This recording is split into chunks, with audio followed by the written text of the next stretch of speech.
you have to get their technical team. Okay? Para tulungan daw kayo na mag-plan. Okay? Paano nyo gagamitin yung pera. And most of the countries are borrowing money from these institutions, financial institutions. So if this will continue, then yung track natin na tatahakin will all be the same. So that is actually the explanation of world polity theory, why they claim that if this will continue, then there will be the same homogeneous, okay, culture that we will be practicing in the near future. Okay, so that's actually the argument of world polity theory. Ano ba to? Ayan. Okay. So why? Because we will be guided by the cognitive model na created by these IGOs and NGOs. Okay. Bottom line, WPT is a fascinating theory pa rin. Why? Because it offers a new lens, okay, to view the world. Okay, it is different from the other theories. Nangaawa yung ibang theories, but for the world polity theory, chill-chill lang siya. People interested in power, inequality find it boring and frustrating, but it's a new way of analyzing and it's a new way of understanding and studying our future, okay, with the use of this theory. Okay, so those are the two theories, okay, that I actually use, that we actually studied when we had the training for TCW. Okay, kasi in college, you cannot teach RPH, TCW without trainings. Kaya kami, we trained sa Lasal, yung training for trainers, and fortunately nakapasa kami nung kasama ko. So we become trainers for RPH. And then nung nagpa-train ang SLU Baguio, okay, ng TCW, we also joined kasi para makapagturo kami ng TCW. Okay, so and fortunate nakapasa naman kami. May mga quiz din kasi yon. That is 9 days. Okay, so what is the history of globalization? Kailan ba siya nag-start? Okay, and there are different, there are different theories that we can study. Okay, and I just focus on these three. First is the first migration. So they believe that globalization started when people started to get out of their communities and started to communicate with other people, okay, in different places. It started to interact and exchange cultural practices. Okay, so that is the start of globalization. Others claim that globalization actually started during the colonialism period. So, sandali lang class ha. Parang naglalabo yung aking mata. Sandali lang. Din, sandali lang ha. Sandali lang.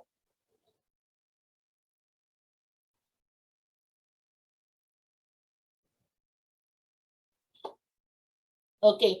So, we all know, especially those who are in the social studies major, yung mga social studies major dito. Okay, we all know that colonialism started around 14th century. Okay, kasi before that, takot ang mga tao from Europe to get out of their countries. They believe because the church, the Catholic Church believes that the world is flat. And so if you go beyond the horizons, mahulog ka. Okay, so people before are afraid to get out. But when Prince Henry, the navigator of Portugal, put up the school for navigators and was able to discover the use of astrolabe, it's like a compass, pero through the use of yung direction of stars and sun, ito yung magagamit, ito yung madidetect, and it will give you your direction. So after that, Europeans started to explore. Samantalang sa atin, sa Asia, okay, as early as 9th century, may mga tao na from from uh, from Philippines going to Fujian, China. Bago pa 'yon, okay, as early as 4th to 3rd century, meron na nagpupunta sa atin from as far as East Timor. Okay? So, malawak na yung mundo natin, but for the Europeans, 14th century pa lang sila nag-start. Okay? And when they started to navigate, that is also the start of colonialism. So when they went to other countries, they believe that they still have this feeling of superiority. Okay, they believe that the people, the people in that particular place needs to be civilized, and so they felt that we have to civilize these people. They are uncivilized, they are savage, they are barbarians, and so on and so forth. So they started to, okay, they started to educate, okay, the people, and so on and so forth. And so that is the start of globalization. And then they also learn from us. Let's say, for example, yung mga dumating dito sa Philippines na mga friars, okay, actually hindi naman talaga nila alam yung ating lengguwahe, but because they wanted to convert these people to Christianity, they have to learn our own language. So there is already an exchange, and that is the start of globalization.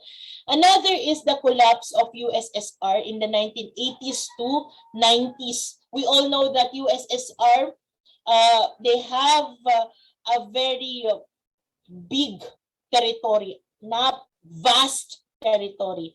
Okay, unfortunately, when first world countries started to rally for democracy, okay, so unti-unti, mga Tajikistan, Kazakhstan, Uzbekistan, okay, the other territories of USSR started to claim for their independence as influenced by the by US and by Great Britain.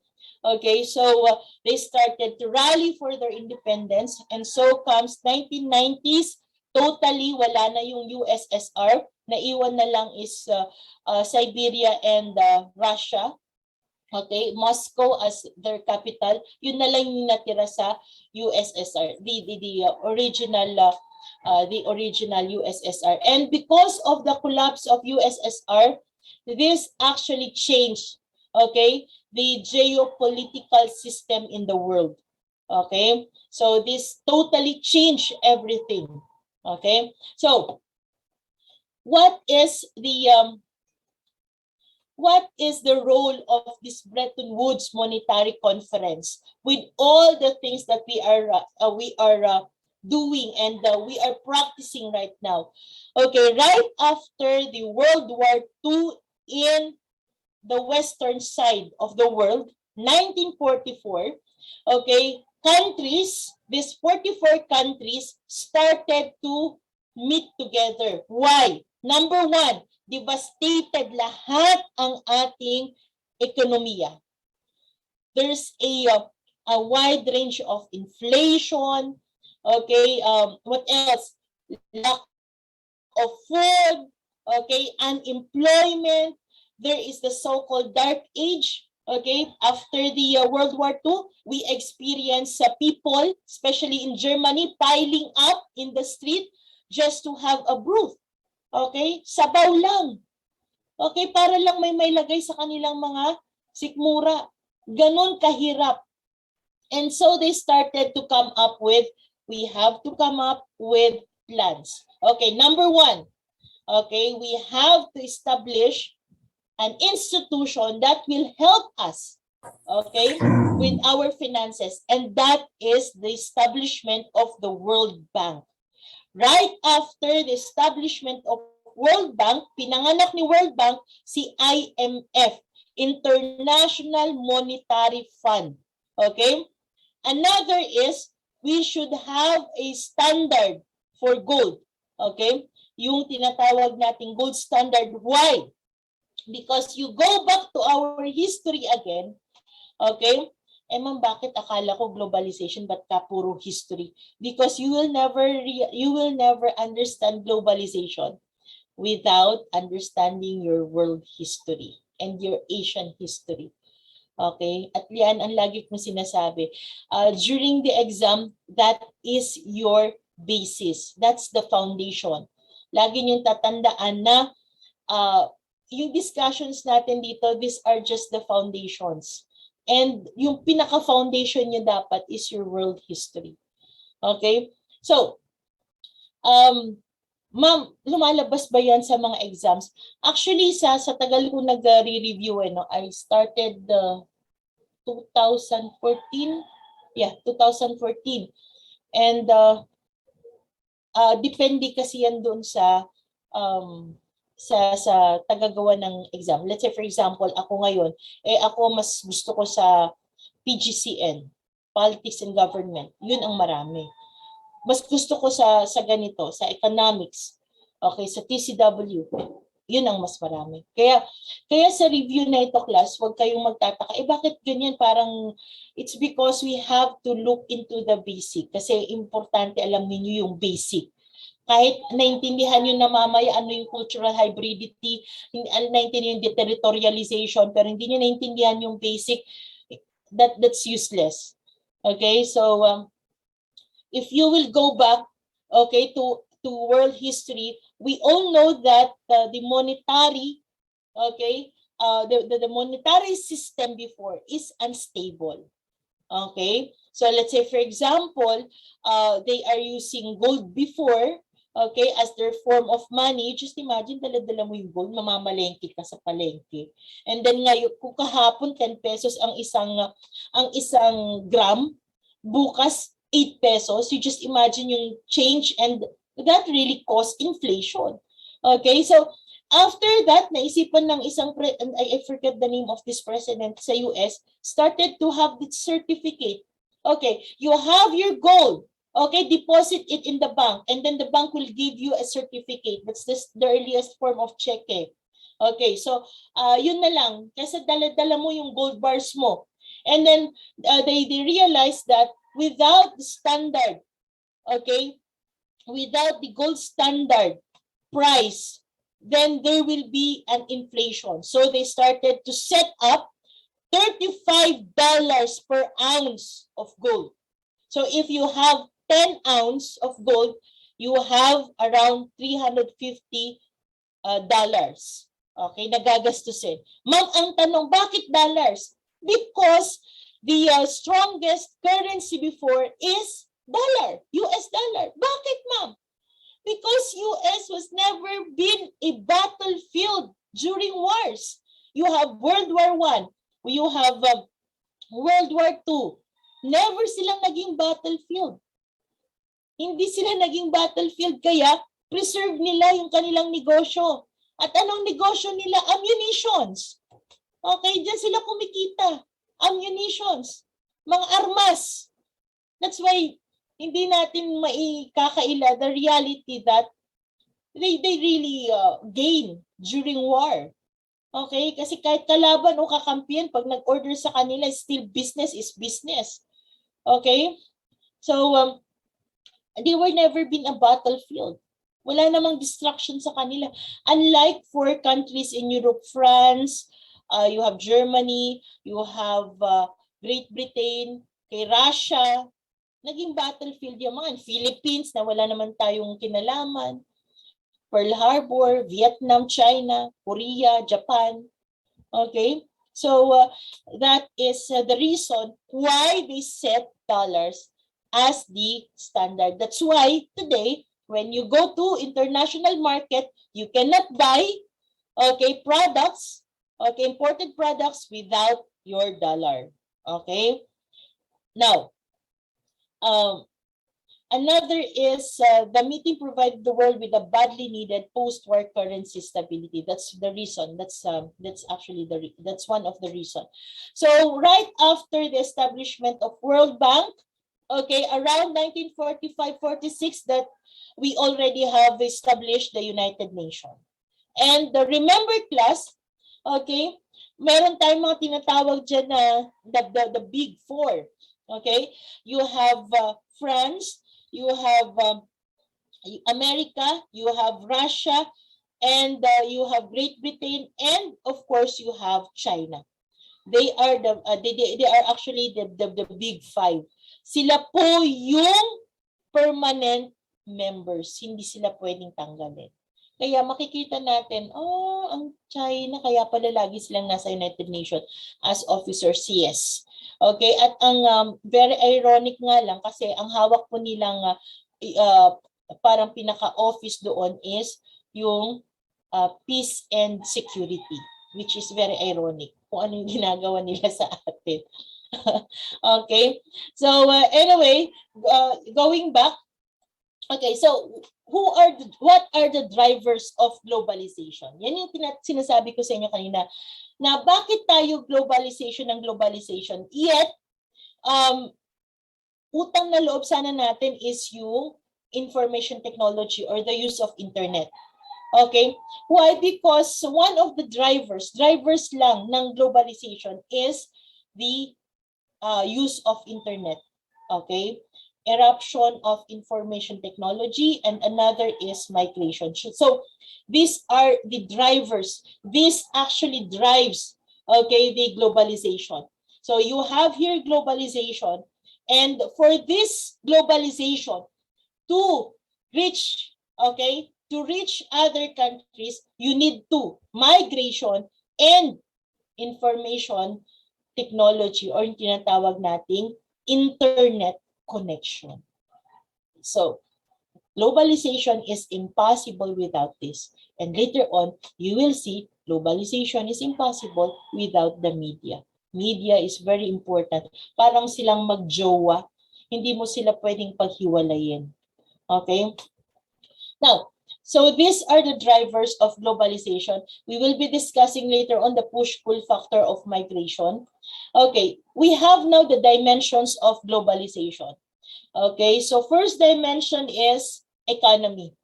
And under economy, we have the market integration. Okay, so what is market integration?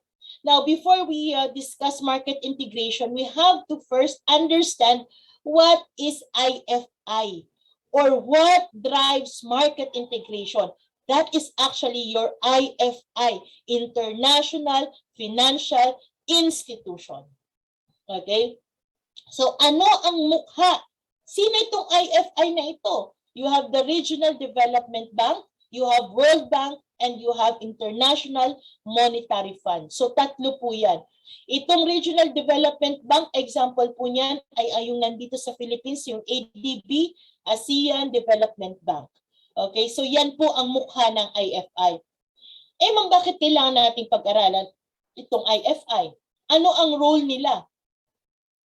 First is they provide financial support, loans, grants, with interest, of course. What else? Provide technical assistance. That's why I was telling you a while ago, when you borrow money to IMF, you cannot borrow without agreeing with, okay, when you borrow money, our technical team will be provided to, and you have to take their services. Because according to World Bank and IMF, okay, pag nanghiram kayo sa amin, dapat alam namin saan ninyo gagastusin yung pera. Okay? But, you know, you have to read so that you will understand. Kasi may mga loopholes din ang IMF at saka World Bank. There are countries, like for example, sa South America, pinapahiram ng pera pero wala naman talagang pinapupuntahan. Okay? It's more of, corruption din. Kaya, good pa rin sa atin, sa Philippines, kasi makikita natin may mga development. But for other countries like Honduras, Argentina, Brazil, Mexico, there's a large trade of drugs in those countries, and yung human trafficking. Okay? So, ma'am, ibig sabihin ginagamit nila yung pera. Well, may mga ganong usap-usapin. Okay? So, you can actually read a lot of articles about this if you are interested. Okay, another is provide loans, not only to the developing countries, but also to private businesses, yung mga malalaking investors. Okay? And also, if I'm not mistaken, they have a program which helps the mga SMNIs, yung small, medium enterprises. Okay, they have actually a program for this small to medium enterprises. Okay, and of course, IFIs plays a very important role in privatization. When you say in privatization class, yung mga public utilities like ilaw, tubig, okay, gas, okay, ibebenta ng government sa mga private owners. And that happened during the time of Cory, and especially the time of Ramos. And then nagsunod-sunod na yung privatization. Kaya wag kayong magtataka bakit mataas ang lahat ng bayarin natin sa bills ngayon, because it is private, it is run by this private. Ma'am, bakit kasi ma'am? Ang tanong, bakit natin sila binenta? Number one, ang sabi ng government before, para lahat ng utang natin sa pag-maintain ng, let's say for example, ng Meralco, ay yung private company na ang magbabayad. Hindi na natin babayaran. Oh, maganda naman pala. Number two, hindi na tayo gagastos. Okay, hindi na tayo gagastos. Kasi sila nang magme-maintain.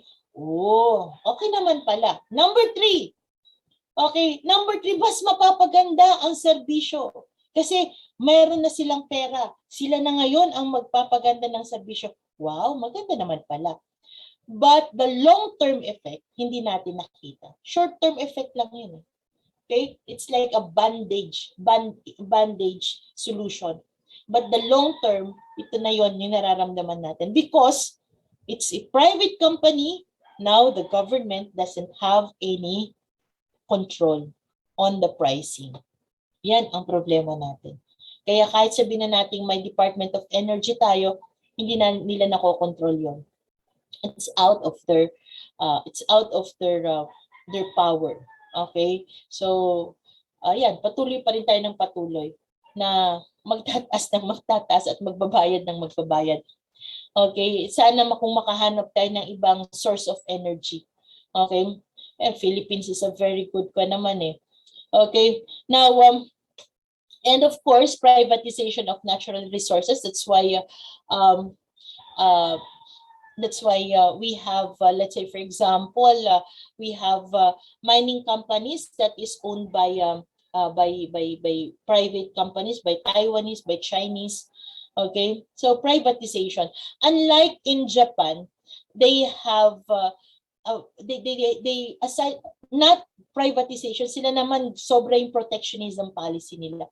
Because right after World War II, pinapirma sila ng US that they have to buy products from United States. Ganyan din yung ginawa nila sa atin, di ba, during the Bill Trade Act, na hindi tayo pwedeng gumawa ng product pag may product na silang ganon. So, sila naman, hindi kayo pwedeng gumawa ng product na bibili ninyo sa amin. Ang ginawa ng Japan, they impose protectionism policy. So, lahat ng kaya nilang i-produce, they produce it. Yung mga hindi nila kayang i-produce 2% lang, yun ang binibili nila sa US.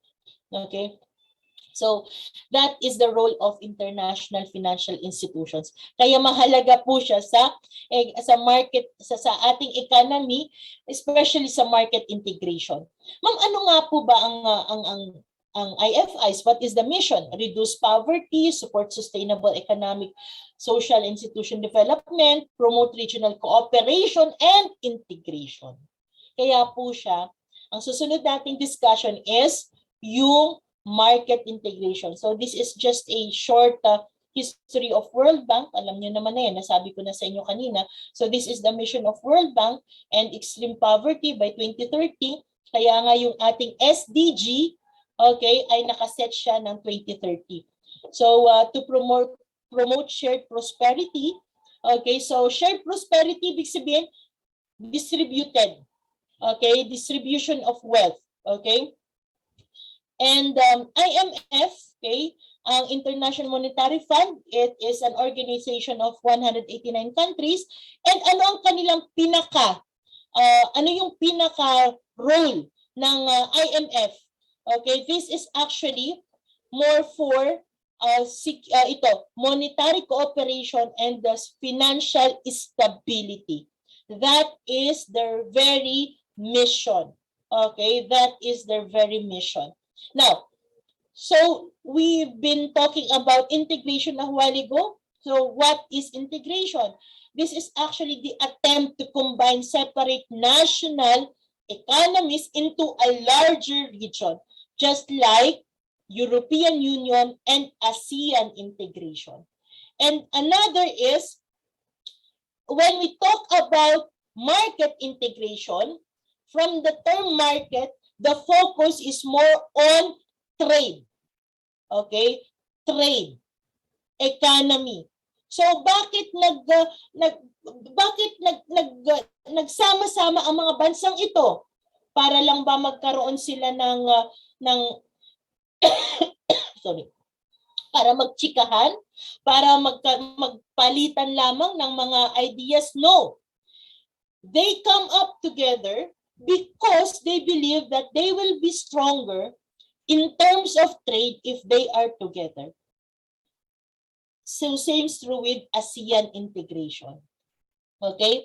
Now, we have two examples of this ASEAN integration. Okay, so we have ASEAN in market integration. Can I just Din, okay lang mag-comfort room lang muna ako. Class, comfort room lang tayo ha, mga 2 minutes. Yes, ma'am. Okay lang po. Go. Yes, ma'am.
Okay, so let's continue.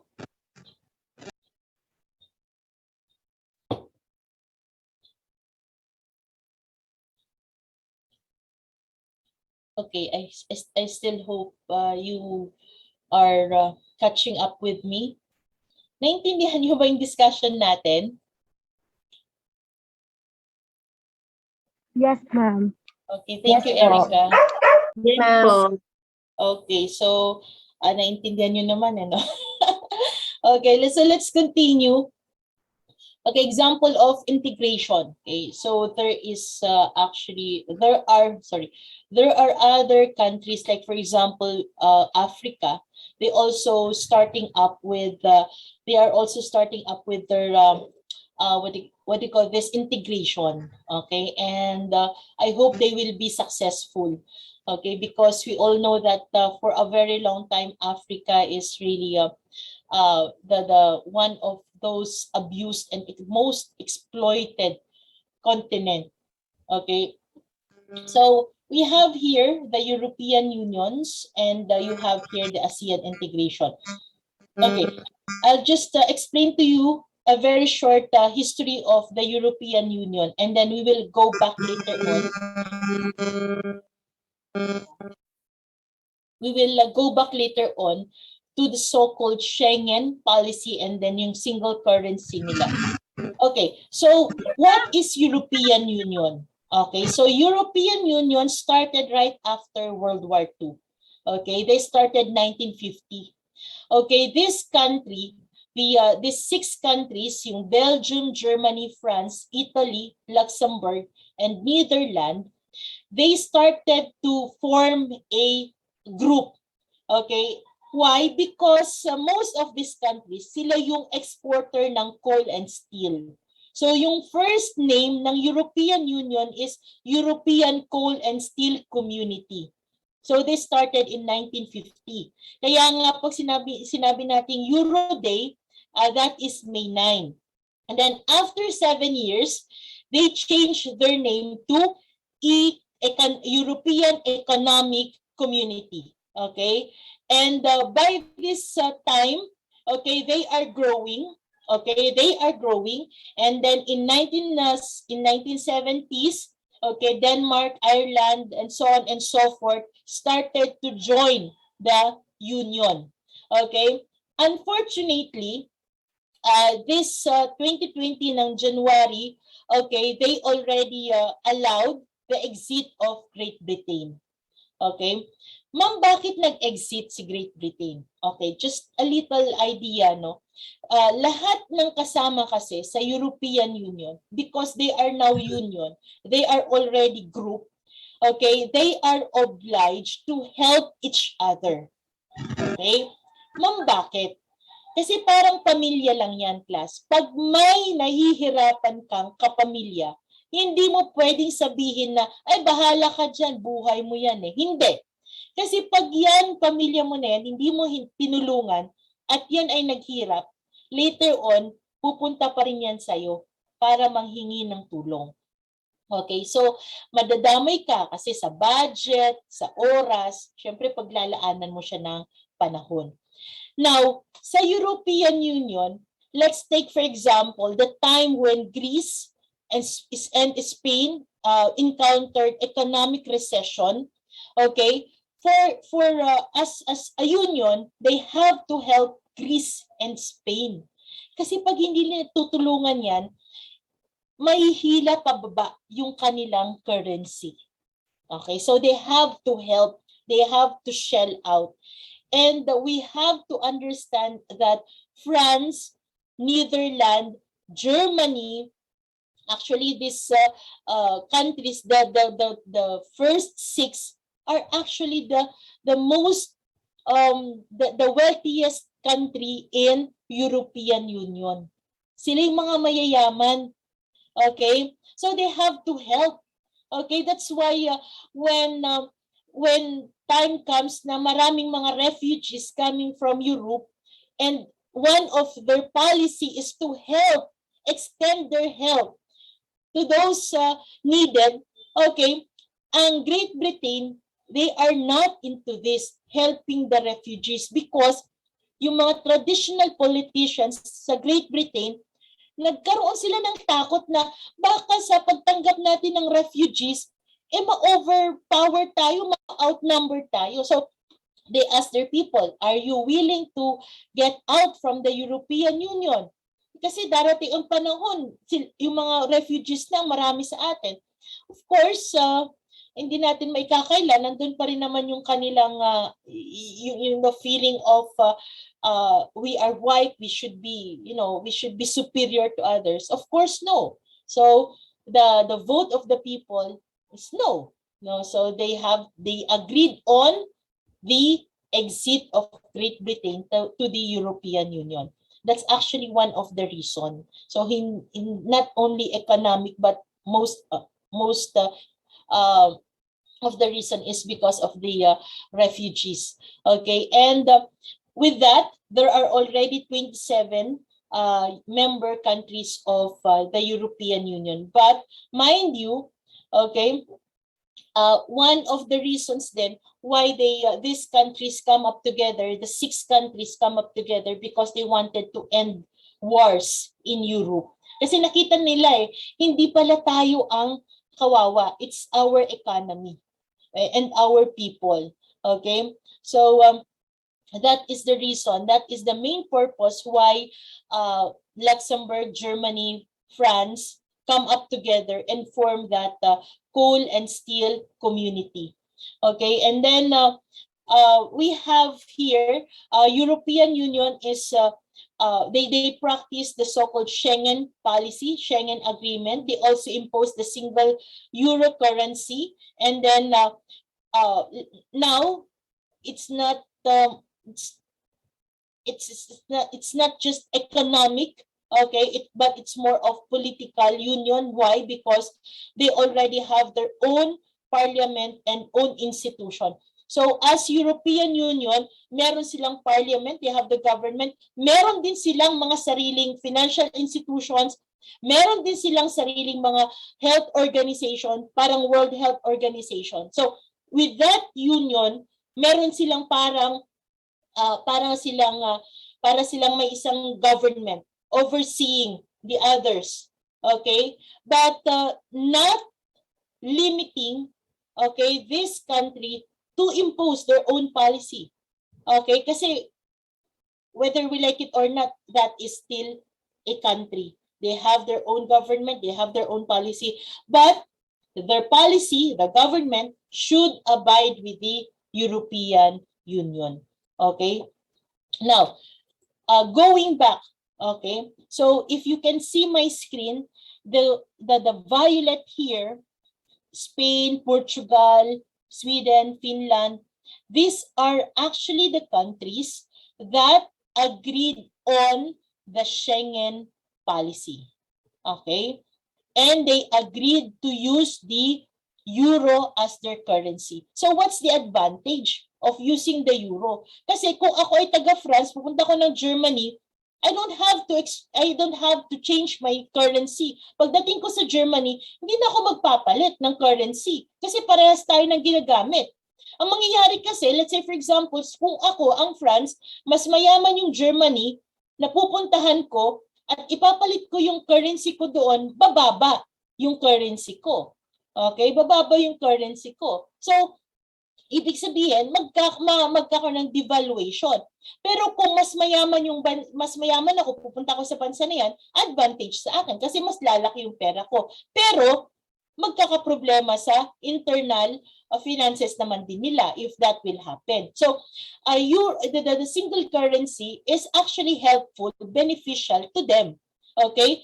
Another is the Schengen policy. When we talk about the Schengen agreement or Schengen policy, that is the agreement wherein this country who agreed, okay, with this Schengen agreement is that they can travel to different countries without visa.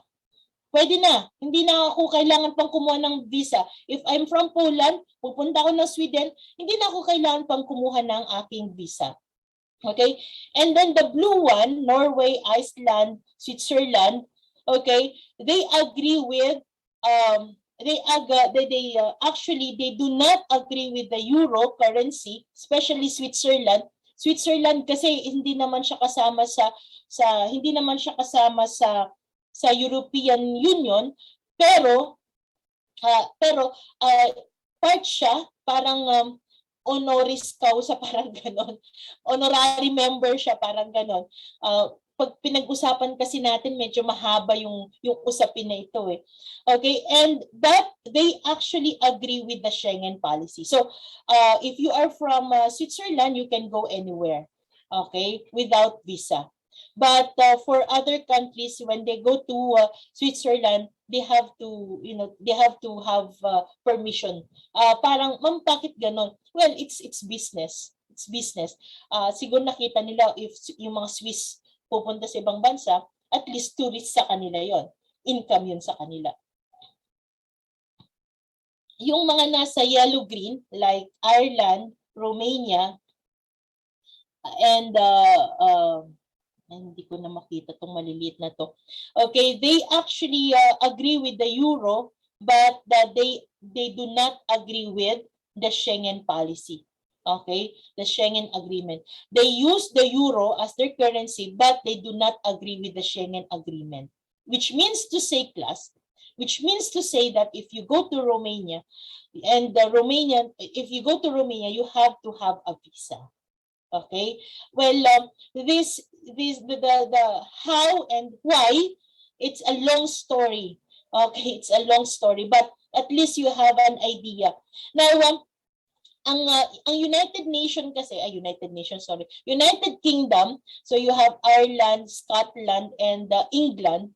I guess Ireland and Scotland wanted to get out from the United Kingdom. So ang may iwan na lang doon if ever ang Great Britain. Okay?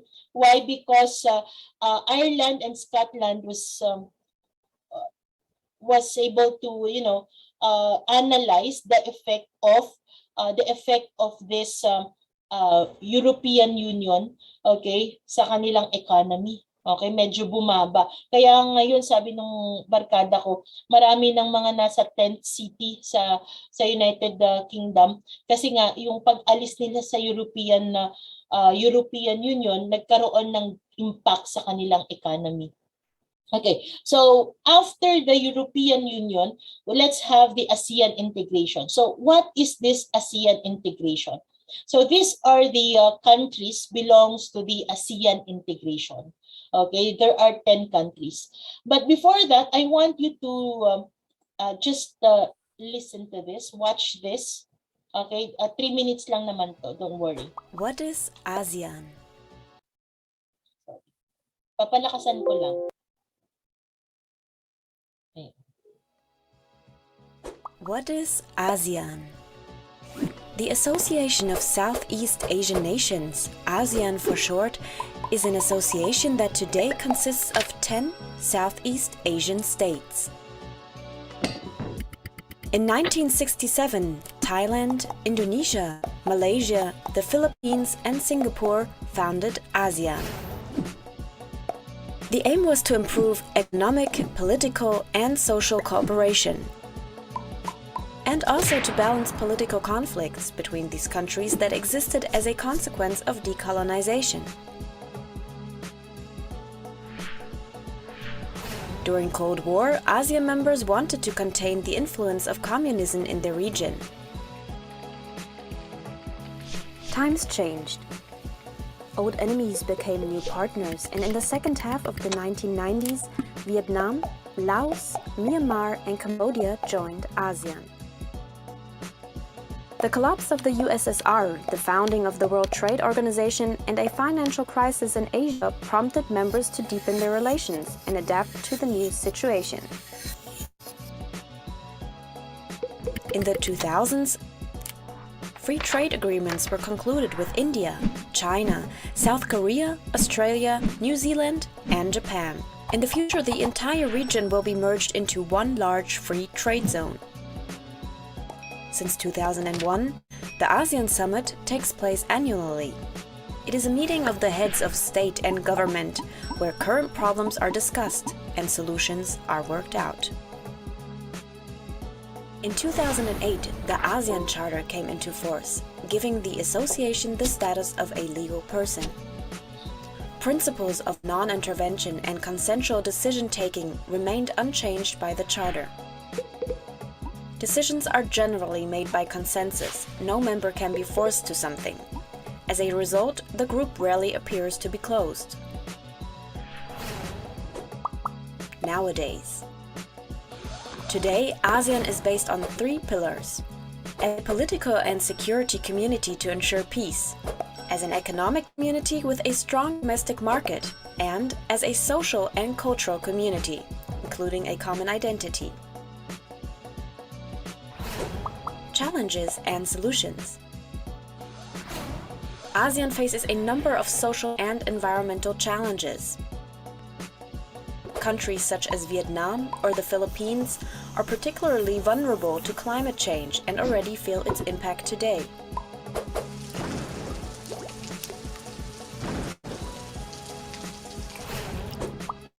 Problem: coal production.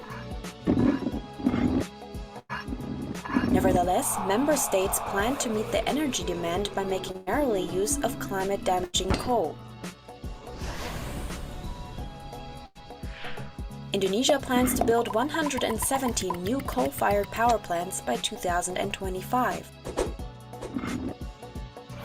Myanmar invests in gigantic hydroelectric power plants and coal.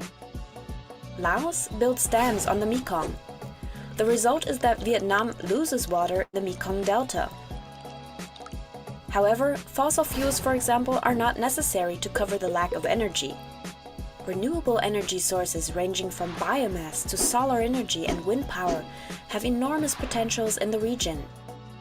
They too would promote the local economy and provide sustainable jobs. Problem: the haze. Large areas of precious rainforest are burnt down for palm oil plantations and cattle feed cultivation all over Indonesia. The smog of these fires covers large parts of Indonesia, Singapore, and Malaysia. Pollution continues, even though in 2003 a smog agreement in the ASEAN came into force, which should reduce forest fires, environmental degradation, and air pollution. As such problems cross borders, ASEAN must tackle them in a joint effort and think beyond borders. This can be done, for example, taking up the suggestions made by CSOs, civil society organizations, aiming at installing a 4th pillar, the environmental pillar. It must ensure that the ecological limits are taken into account in the growth debate. Only in case civil society is informed transparently and gets much more involved, acting free from state repression, social and environmental justice can arise. Serve people rather than profit. Serve people rather than profit. Okay. So actually, this is a very good explanation of how ASEAN works. Okay. Because before, okay, hindi pa tayo nagiging mindful, isa sa mga isinulong sa ASEAN is yung paglalagay ng halal, okay, natatak sa mga pagkain natin, because for how many decades we forgot that we are not just alone okay, in this region.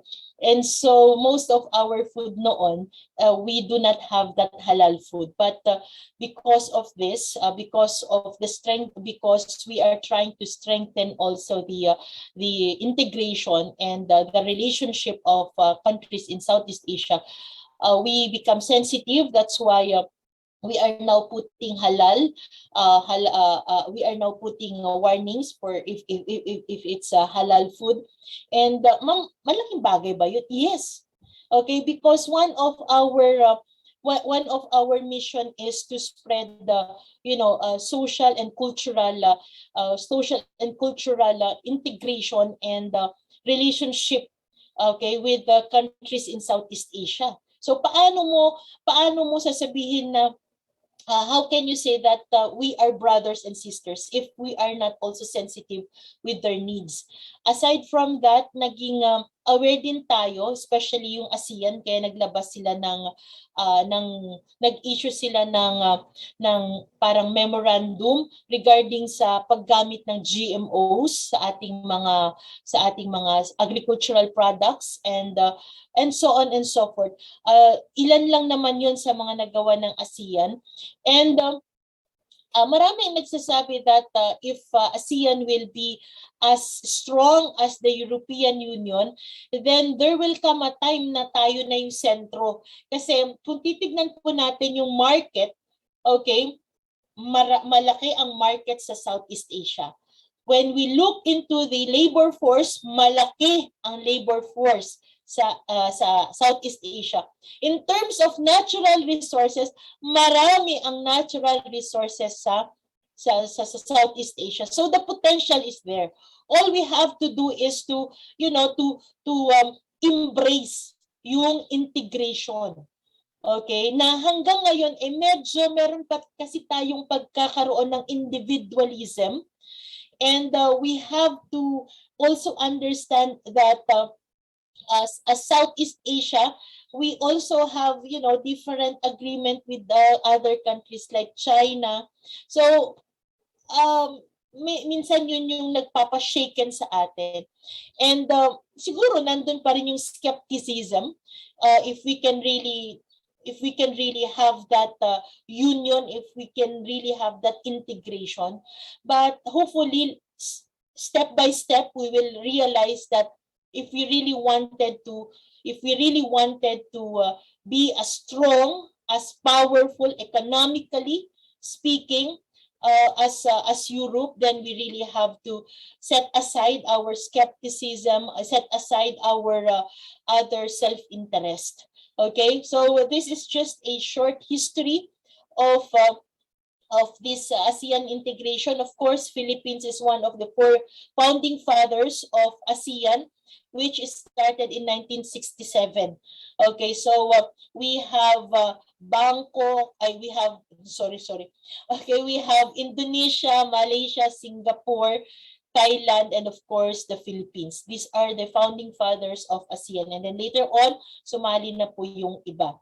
Okay, now, what is the goal of this ASEAN? So ito po yun, promote regional peace. Why? Because of the threat of communism. Okay? That is one of the reason. In 1960s, napakalakas ng communism. Remember that ito rin po yung kalakasan ng communism sa China. Okay? And in conclusion, economic globalization means that the monetary and fiscal policies of national governments are dominated by movements in the international financial markets, which is true, reducing the economic and even political autonomy of national states.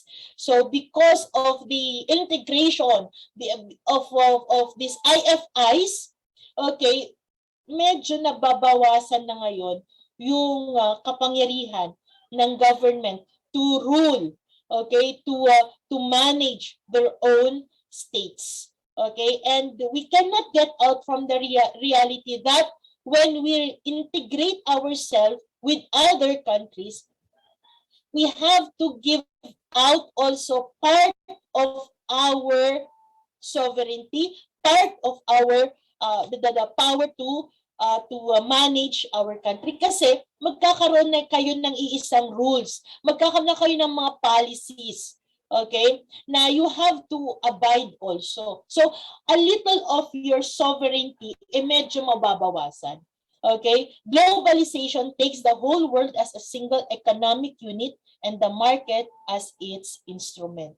So in short, hindi lang tayo makakaranas nan, but of course, those countries belonging to the European Union, they also have to give out some of their power, some of their sovereignty to be included in the European Union. Kasi meron na sila ngayong parliament, meron silang mga institutions that they have to follow also the policies. So same is true with this ASEAN integration. Yun nga lang, sa atin pa kasi sa Southeast Asia, parang takot na takot pa lang tayo.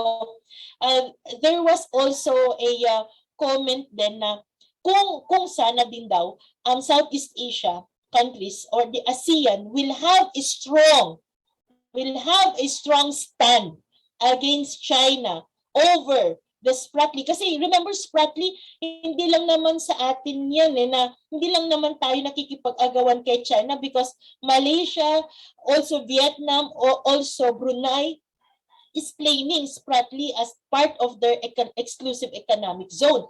But as ASEAN, if and only if, okay, we will be able to,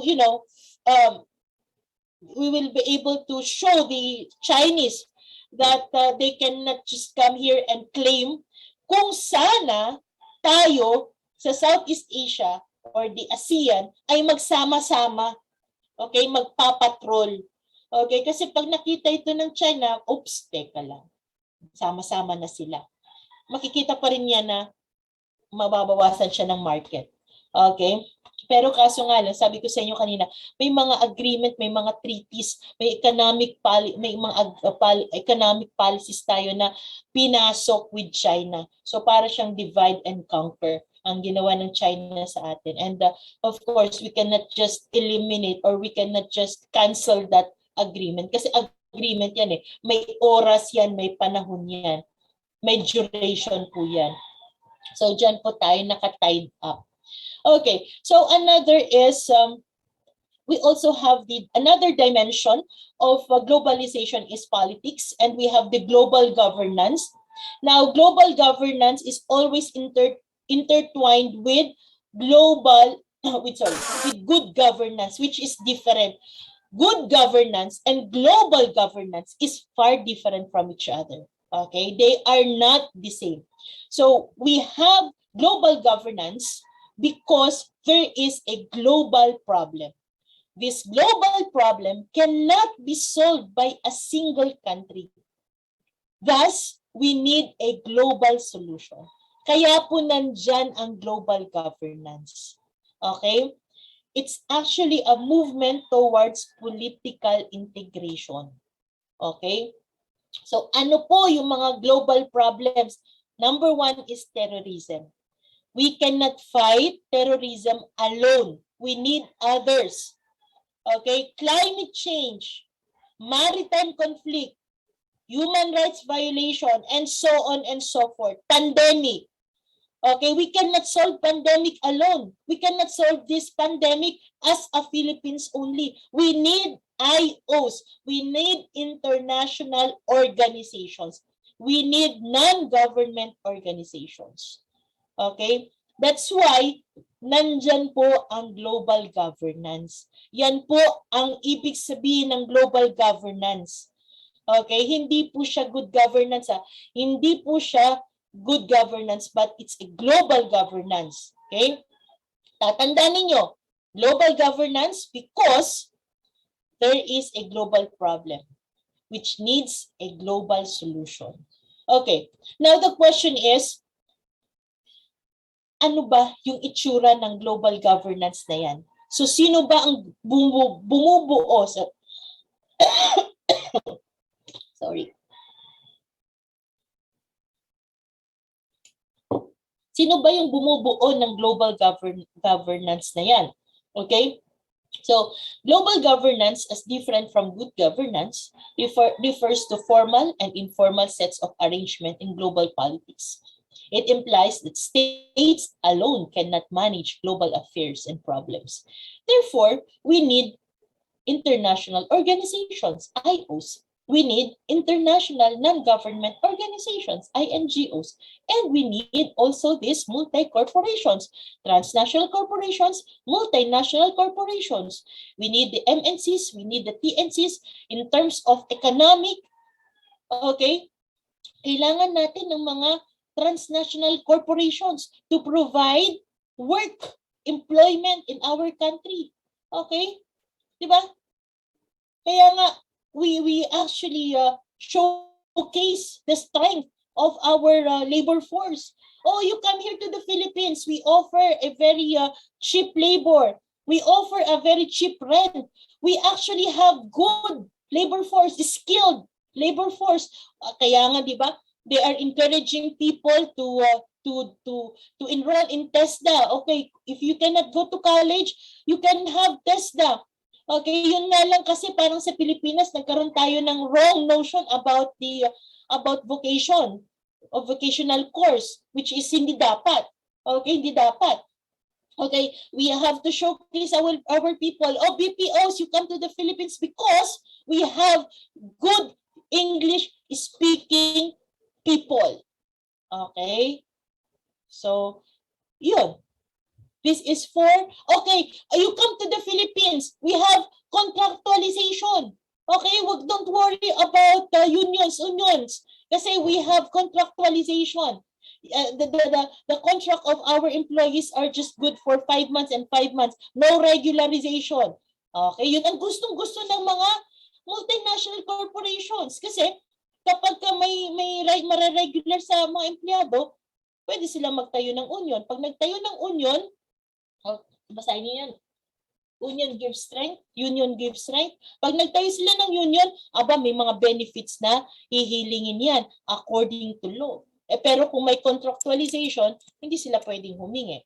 Okay, kasi after 5 months, bye-bye, wala ka na. Okay? So, these are the realities. Okay? These are the realities. Now, can we solve unemployment? Okay, na tayo lang? Of course not. That's why we need MNCs, TNCs. We need to invite investors in the Philippines to put up their business in the Philippines. Okay? The goal of global governance is to provide global public goods. Okay, so what are these public goods? Peace and security. Oh, so nagbebenta rin pala sila. Yes, ang binebenta nga lang nila, peace and security. Parang narinig ko yan sa inyo kanina, ma'am. Yes, actually that's the unit where China is in the United Nations. Okay. To protect peace and security, justice and mediation system, functioning markets and unified standards for trade and industry. That's why, okay, meron po tayong mga World Trade Organizations. That's part of your MNCs, TNCs, IOs. World Bank, IMF, United Nations. Okay, these are actually your international organizations. So, who are the actors of this global governance? Of course, you have the government of that particular country. You have the IOs, civil organizations, businesses. So these are the actors of this global governance. Okay, sila po yung gumagalaw. So when we talk about government, okay, the government have actually units, okay, that will be the hand of the government to fulfill, okay, peace and security, to safeguard the human rights and so on and so forth. So you have the Commission on Human Rights, you have PNP, you have AFP, you also have the local government. So sila po yung kasama ng government to secure, okay, yung kaayusan ng mga tao, yung kaayusan ng employment, and so on and so forth. Kaayusan ng security ng mga tao na hindi na-violate. Okay? So you also have the civil society. You have the NGOs. Okay? You have the non-government organizations that help the government, okay, to fulfill this mission, to protect and to secure the people in terms of their economic aspect, political, social, cultural, and so on and so forth. Okay? And so we also have who are the international non-government organizations? Sino itong mga ito? These are the non-profit voluntary associations, like for example, Greenpeace, okay, WWF, okay, what else? Red Cross, and so on and so forth. Okay, so without these NGOs, IOs, government will be futile. Okay, will be futile. They actually need each other. We actually need each other. Interdependence, interconnectedness. Okay? Most NGOs are found in scientific, technical, business, and so on and so forth. Kaya nga it's really good that we have a good relationship with other countries because during this pandemic, kahit papaano, nagkaroon tayo ng magandang supply ng ating vaccine. And according to Pfizer, according to this doctor, one of those who created the vaccine ng pangmayamang bansa, sabi niya ganun, kaya daw talagang hindi mo ma-control pa yung pag-spread ng COVID-19. It's because most of these first world countries, they dominated, okay, the use of vaccine. You just imagine, plus, sabi niya ganun, 5% lang ang na-distribute sa ibang bansa. At ito, yung 95% controlled by US and other countries in Europe. So you just imagine yung 95. So sabi niya ganun, kaya hindi natin din masisisi ang mga ibang bansa, especially the developing countries, na mabagal yung kanilang vaccination, yung pag-control ng virus. Kasi nga, 5% lang na-distribute sa kanila. Hindi ganun kalaki. Okay? And now, ang ginagawa nila is that dahil yung isa ibang bansa nagkakaroon ulit ng surge, so they have to keep pa rin yung mga vaccines na yan. Okay, kaya wag po nating sisihin kung sino mang Poncio Pilato dyan. Bakit? But ang tagal ng vaccine, but churma-churma-les, eklavu. Okay, it's because plus, that's the reality. That comes from the mouth of the horse. Okay, so sabi ko nga sa mga estudyante ko, bago tayo magreklamo ha, magbasa-basa muna tayo. Okay, so who are the international organizations? Okay, so you have the World Bank, United Nations, and so on and so forth. They are actually called the supportive problem solvers. So these institutions are actually the IOs are vital as a formal institution face of global governance. So sila yung mukha. Okay, and they are also regarded as the instrument, arenas, and actors of the global governance. Ma'am, bakit they become the instrument? Because they set the mechanisms. They are the arena because they are the ones who facilitates. The actors because they mediate. For example, when we file for arbitration, okay, in the International Justice Court, okay, regarding the issue on Spratly. Okay, so IO, United Nations, came forward, they become the instrument, they become the arena, and they become the actors. So in short, we won sa arbitration. Ang tanong ngayon, ma'am, bakit pala nanalo tayo, pero hindi natin pwedeng paalisin ang mga Chinese doon? Number one, remember, isa sila sa mga permanent members ng United Nations. Number two, hawak nila ang peace and security. Number three, walang pangil ang arbitration. Wala namang pangil ang arbitration. Unlike sa batas natin, kapag nagkumuha ka ng arbitration regarding labor cases, kung anong decision ni arbiter, kailangan sumunod ng isa. Sa international court, walang pangil. Hindi naman pwedeng, arbiter, hindi po tinupad ni China yung kanyang, yung napag-usapan po sa International Justice Court. O sige, huhulihin namin si China. Hindi naman ganun, walang ganun. That's why China can just, shrug it off. Okay? They just shrug it off. Oh, wala yan. Hindi naman tayo huhulihin yan. Wala namang kapangyarihan ng arbiter na manghuli sa atin at ipakulong si Xi Jinping. Okay? So wala namang ganun. That's why it's just, it's just. So ganun lang yun. Okay, so huwag kayo magtataka, huwag kayo manggigigil. Okay, and of course, this is how the global governance works. So you have two states. So they have the state actors, they have the problem, and so the IOs, INGOs come in to help these states to solve their problems. That's how that's how global governance actually work.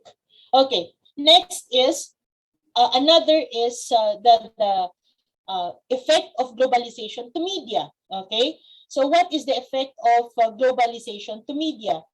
Okay, so according to Lul, they are actually partners. Okay, from the start of the paintings in the caves of Spain and France to the Facebook of Mark Zuckerberg, globalization in media proved that they are partners for life. Sa kanila may forever. Okay, hindi ko lang alam sa ating lahat. Pero sa kay globalization and media, meron silang forever. Okay, because media will be impossible without globalization. Globalization will be impossible without media. Okay? So let's just have a short historical background. Media started from the oral communication. Okay, when people started to around 27 million years ago, they were able to come up. Okay, and the use of oral communication, the use of language, because according to Filipino, we started from the teoryang bawaw, aw, okay, or teoryang sounds. Okay, mga tunog lamang. So people communicate before through sounds, but later on, okay, around 270 million years ago, we realized that we need to come up with our language. That's why we are different from the animals. Kasi ang mga hayop ay hindi ho nagkaroon lang ng lengguwahe. Okay? Only people, only human. Okay? Tayo lang po. Kaya nga tayo iba sa mga hayop, sa mga animal. Huwag po nating pagpilitan yon. Dahil sabi nga sa wikang Filipino, ang wika ay set ng mga tunog na isinasaayos sa pamamaraang arbitraryo na ginagamit sa pakikipagtalastasan. Ibig sabihin, tayo lang po ang nakapag-isip na ang tunog na ito ay lalagyan natin ng simbolo. Nung nalagyan natin ng simbolo na pagdikit-dikit natin, nakagawa tayo ng salita mula sa salita ng pangungusap. Okay? Now, sasabihin sa akin, ma'am, bakit naiintindihan ko na kapag umalulong yung aso may multo? Aba, naiintindihan mo? Okay, ibig sabihin naiintindihan mo yung aso, aba, may talent ka. Pero bakit mo alam na may multo? Kasi yun ang sabi ng nanay mo. Okay? Pero yung naiintindihan mo talaga yung alulong, that's something kapag naiintindihan mo. They only have sound, but they do not have language. And only human have that capability. Okay? So, another, after the oral communication, that is now the discovery of the script. Okay? So, you have the Sumerian cuneiform, you have the hieroglyphics of these Egyptians, you have the Sanskrit and other forms of script, writing. Okay? And then after the writing, you have now the discovery of the printing press. And the earliest printing press was actually the printing press of the Chinese, the Buddhist monk. Okay? Silang unang nakagawa ng printing press. And this is actually the first printing press from China. Kasi sila, ang mga Buddhist monk, they believe that when they carry the prayers taught by Gautama Buddha, okay, that is actually their anting-anting. So ang ginagawa nila noon, sinusulat nila sa maliliit na libro. Nahirapan sila. So they come up and discover the use of printing press. And then after 15th century, Johann Gutenberg discovered the movable printing press. And the first book to be printed in this printing press is the Bible. Okay? So after the printing press, you have now the electronic media. Okay? So from 1960s to the future, you have now the television, the use of radio. Okay? And with the use of this electronic media, we come up with the so-called global village.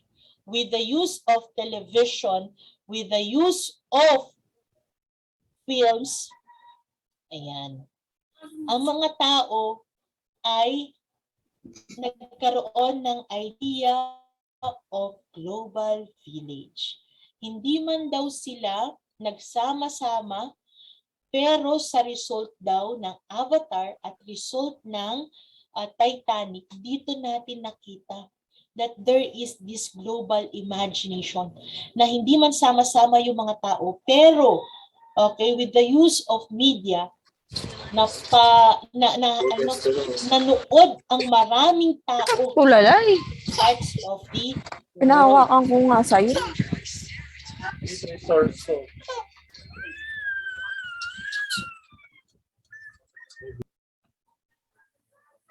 Okay, so that is actually the very idea of global village. Na hindi man tayo sama-sama, pero naipakita natin that we can come up together, okay, in viewing, okay, the same movie, Avatar and Titanic. Kasi yung sobrang dami ng nanood, dito nakita natin na, with the use of media, kaya pala natin mapagsama-sama ang mga tao from different parts of the world to watch our movie. Okay, without globalization, without media, without internet connection, hindi natin yun magagawa. Okay? And after the electronic media, meron ka ng digital media. Okay, this refers to audio, video, and photo content that has been encoded, digitally compressed in one gadget. Okay, at yan na po yung ginagamit natin ngayon. Ito, yan, cellphone. Okay, desktop, laptop. Okay? Therefore, sabi ni Lul, believe that media help to bring fundamentally new imaginary, and that is the global village, global imaginary. While Manfred Steger has called a rising global imaginary, the globe itself is now perceived as imagined community. Hindi man tayo sama-sama, but with the use of media, we can be together. Okay? And of course, according to some, while there is a good points or good or benefit of media and globalization, there is also the bad side. Why? Because media is now the vehicle of globalization to global capitalism. Oh, taray. May global capitalism? Yes. By promoting the conceptual foundation of the world's market economy. Okay? So alam naman natin pag sinabing market economy class, it's always how much. Okay, di ba? That's the philosophy of Adam Smith. How much you have to gain. Okay? And you have the laissez-faire by Adam Smith na let alone business. Hayaan mo sila. Hayaan mo sila. Huwag kang masyadong, the government should not control.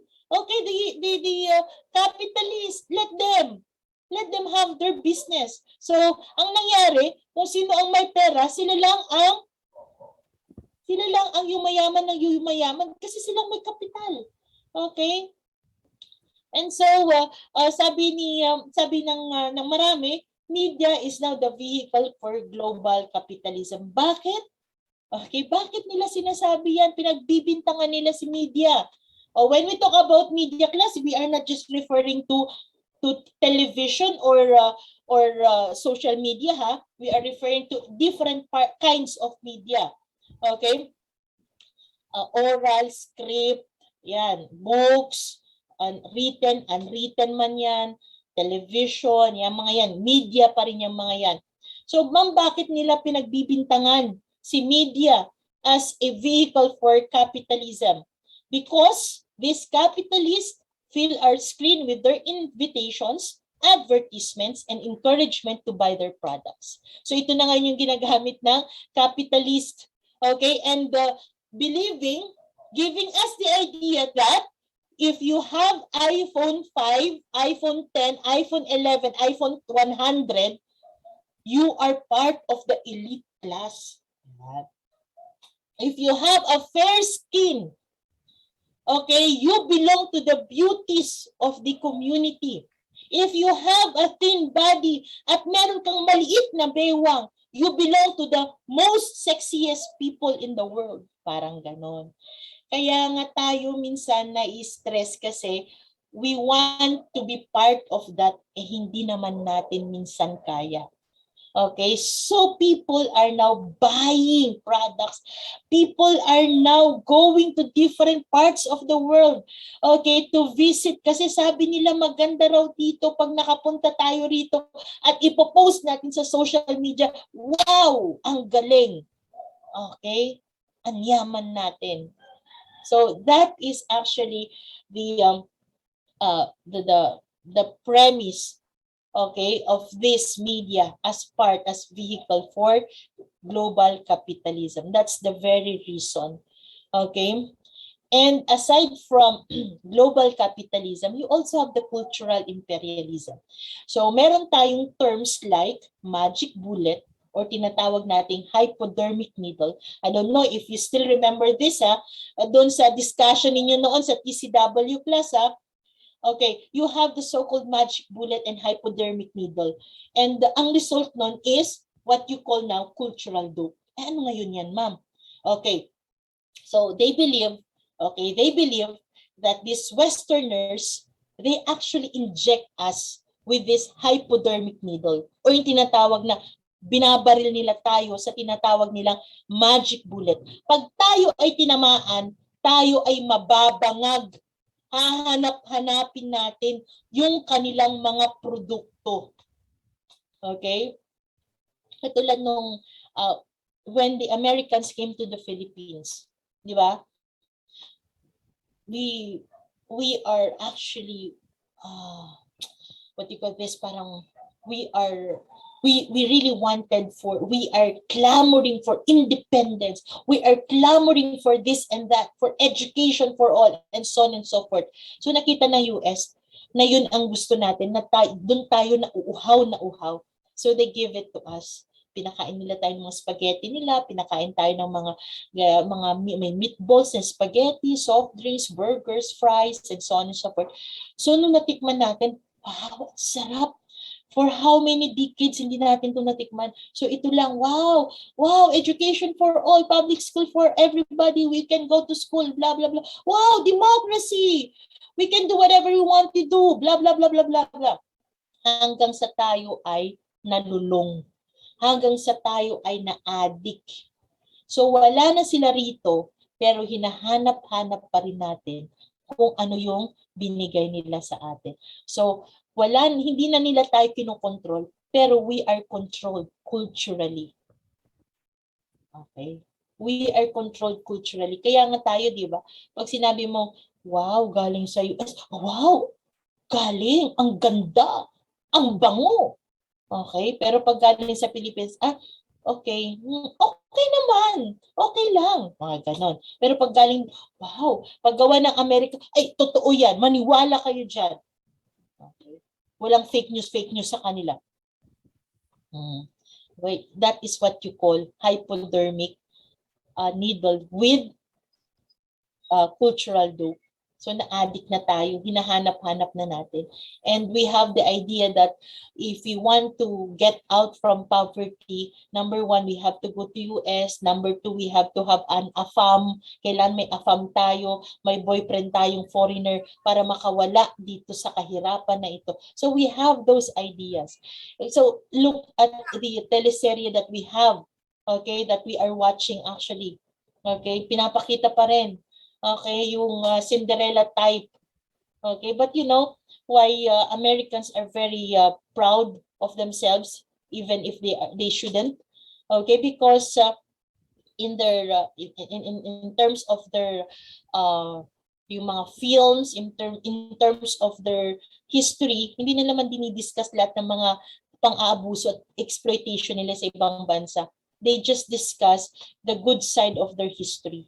Okay, unlike for us, we go back and then we try to discuss everything. Okay, now that is what you call cultural imperialism, and the loss of many language with intensification of English language. That's one of the examples, class. That's one of the examples. Okay, so you also have the so-called cultural hybridity.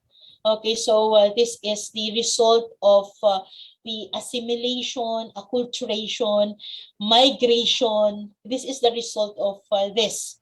Okay, that people try to migrate from other countries and then assimilate themselves to the culture of that particular place, and so on and so forth. And so we try to, you try to imbibe, and some of us, sabing ganun, because of globalization, okay?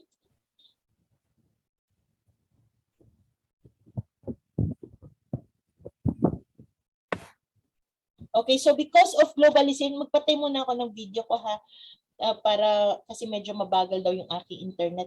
So because of because of globalization, sorry. Because of globalization, sinasabi nila na magkakaroon ng homogeneity. Magiging iisa na lang yung language, everything. Pero for others who believes that there is still, there's still goodness of globalization, we will not have cultural homogeneity. We will only have cultural hybridity. Why? Because of the blending and mixture of different culture, ang mangyayari sa'yo, magkakaroon ka ng ibang learnings. Okay? But you will never forget your own identity. Yun naman ang sinasabi ng marami. Hybrid styles are in essence a result of the combination of modern techniques or American influences with national and political tradition, regional identities. Okay, so that's actually the argument of those who believes of cultural hybridity. Pero meron tayong tinatawag na deterritorialization. Okay? So what is deterritorialization? That is actually the eradicating, removing social, political, cultural practices from their native places and population. So sabing ganon, hindi Kasi once you are influenced, there will be a tendency that the person will adopt, these new techniques, these new practices, and later on will forget his or her national identity. Kasi nawala na yung boundaries. Okay, you remove the boundaries, you have the so-called deterritorialization. Okay, that's why for others who are very positive with globalization, sabi nila, instead of globalization, we have to imbibe localization. Okay, that is, you think globally but act locally. There's nothing wrong in embracing globalization but maintaining that identity, maintaining your own identity. So yun naman ang sinasabi ng localization. Globalization and culture emerged and intensified. Another concept is developed. That is your glocalization. And media now is a new venue of localization. Okay? So that's actually one of the challenges of globalization. Why? Because most of us, there is a great part na talagang malaki yung hatak natin in terms of malaki yung hatak ng media. Okay, sa atin, whether we like it or not. Ngayon nga, di ba, maraming naniniwala pa rin sa ang resources nila references nila is Facebook. Well, actually okay lang naman, but you have to check on the credibility of the writer, credibility of that person talking. Sino ba siya? Okay, ano ba yung kanyang background? Okay, baka kasi mamaya naliligaw na rin tayo. Okay? So that's actually the so-called cultural hybridity. Okay? Now, Another issue on globalization is demography. Okay? So, ano ba demography? Okay? How demography works. Kasi, ma'am, parang ang dami na nating na-discuss about globalization. Yes, because these topics are actually the very basic of globalization for us to understand them. Okay? For us to understand. So, let me just stop my video kasi gusto ko gusto kong mapanood ninyo to.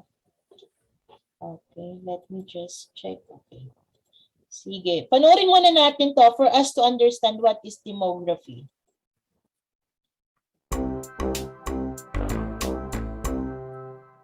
This is Anne. Her job is to plan what kinds of buildings should be built in the city where she lives. She works as a city planner. Suzanne is inspecting a plot the city has bought. But what should be built? The city's inhabitants are of different opinions. Jenny dreams of living in a big house for young people when she's old enough to leave home. There needs to be a rehearsal studio. John wants a new school to be built on the plot Suzanne is inspecting, then his children won't need to travel so far in the mornings. And Cecilia thinks that there is a shortage of apartments that suit the needs of the elderly. There's a need for a house with an elevator and a garden. All ideas are possible to carry out, but planning a construction project takes time. It can take many years to get all the decisions in place and until a building is finished. By then, Jenny will be a grown-up woman. John's children will have left school. And Cecilia, well, she might not even be alive. To make a decision, Suzanne needs to learn more about the city's inhabitants. Not only those who live in the city right now, but also about those who will live there in the future. Suzanne needs the help of demography. The word demography comes from Greek. Demos means people, and grapho means description. Demography is what we use when we want to describe a population. And for that we need facts and figures. We need statistics. In most countries, government agencies collect information about the people who live there. The number of births, the number of deaths, how many move in and out of the country, where people live, their address, how many are studying, are unemployed, have jobs, their occupations, and much more. All this information is saved in registries. But it takes a lot of effort to construct accurate registries. In poor countries with many inhabitants, or countries where there's war, statistics are often missing. To learn more about the population, a state can conduct a census. In the world's most populous country, China, a census was conducted in 2010. 6 million people made calls or knocked on doors to ask questions about each household. How many people live at the address, how old they are, what gender they are, and about their level of education.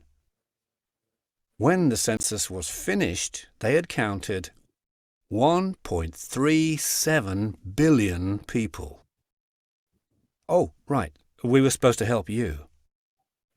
In the city where Suzanne works, accurate registries have been kept for a long time. That means we know quite a lot about those who live in the city now and about those who've lived there in the past.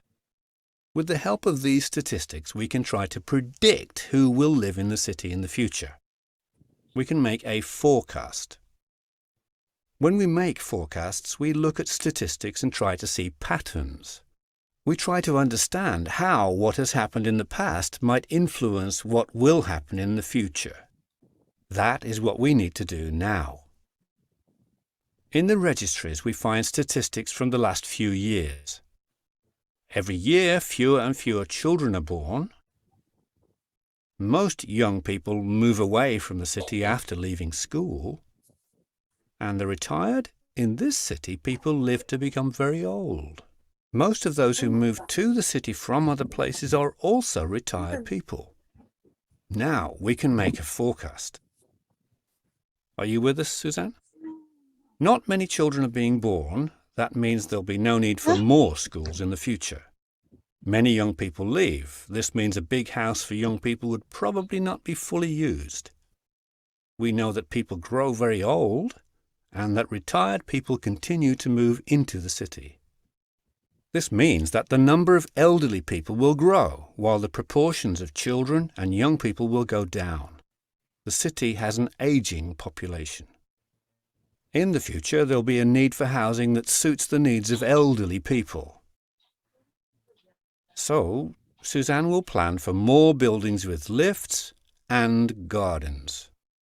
And maybe a studio too. Okay, so that's actually a very short discussion of demography. Okay, so when we talk about demography, we are referring actually with the number of birth, number of aging down to deaths, and migration. Okay, so katulad nga ng sinabi kanina, demography is actually the science of population.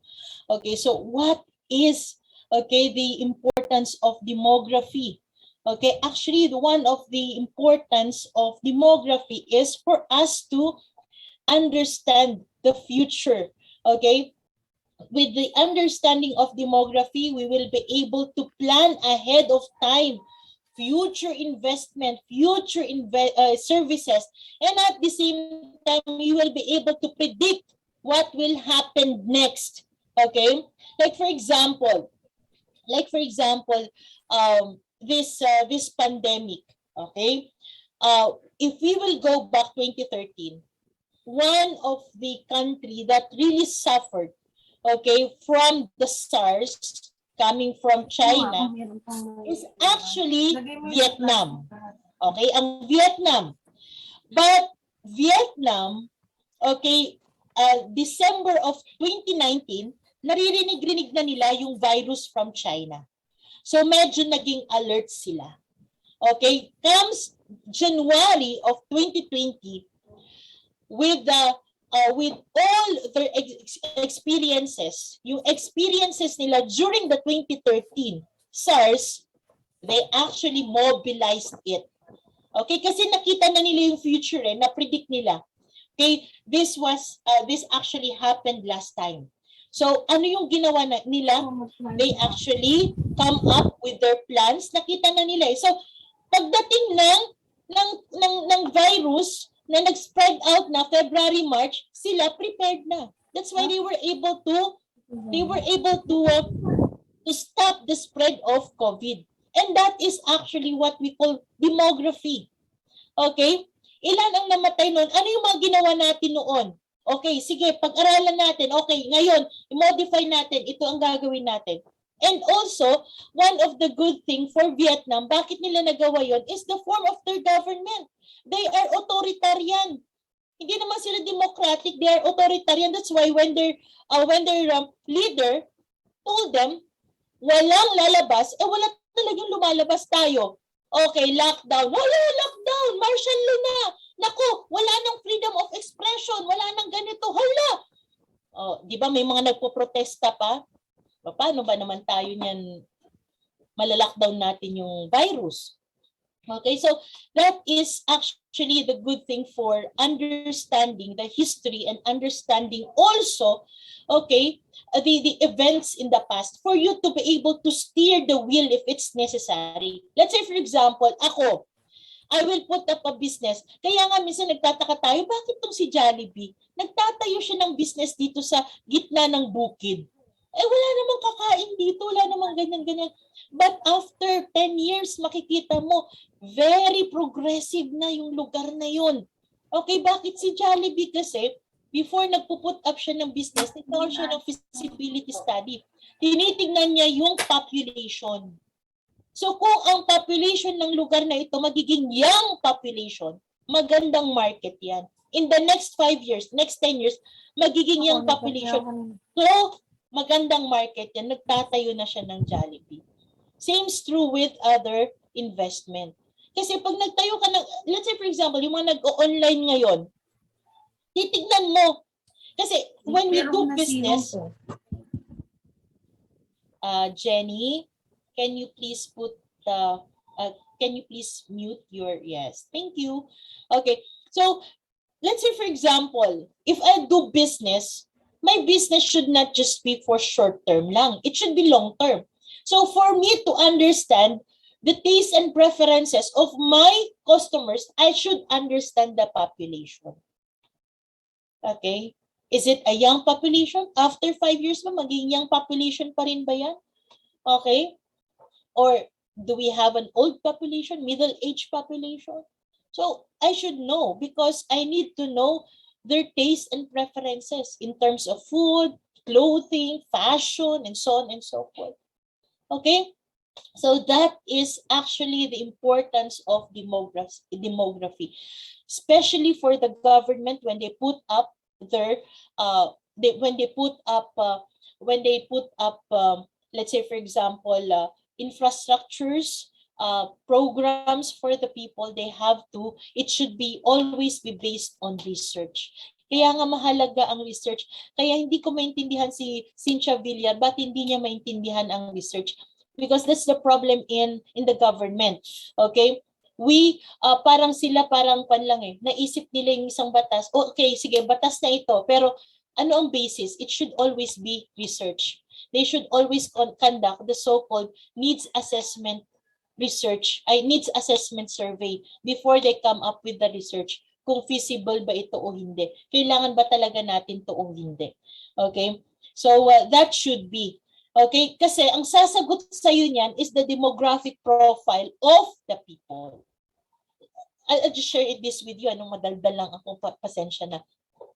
When we conducted a needs assessment in Tatalon, okay, dito sa Quezon City, all the while we thought na ang kailangan nila is, let's say for example, yung mga basic na they need school for children, they need tutorial, ganyan.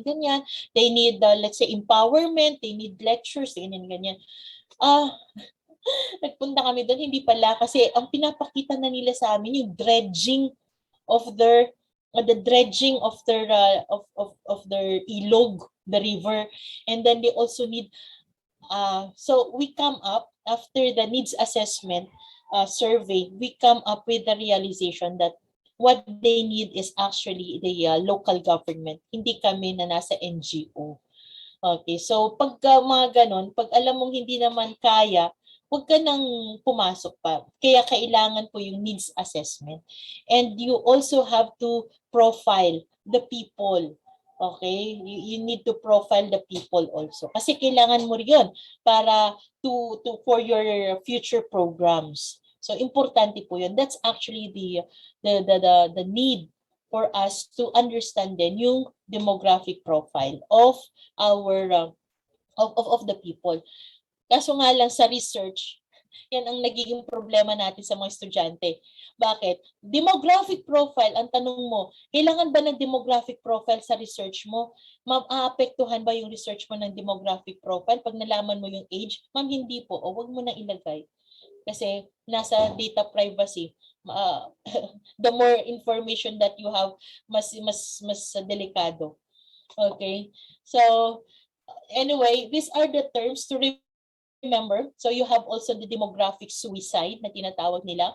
This is a situation wherein there is imbalance. Let's say, for example, for the developing countries, they have more young population. Well, for the developed countries, they have actually the old population. So there is a demographic profile. So hindi lang po yan, you also experience demographic profile in the country mismo. Let's say for example for Japan, Korea, Germany, and other developed countries, South Korea, they are experiencing demographic suicide kasi mas marami yung old kesa sa young population nila.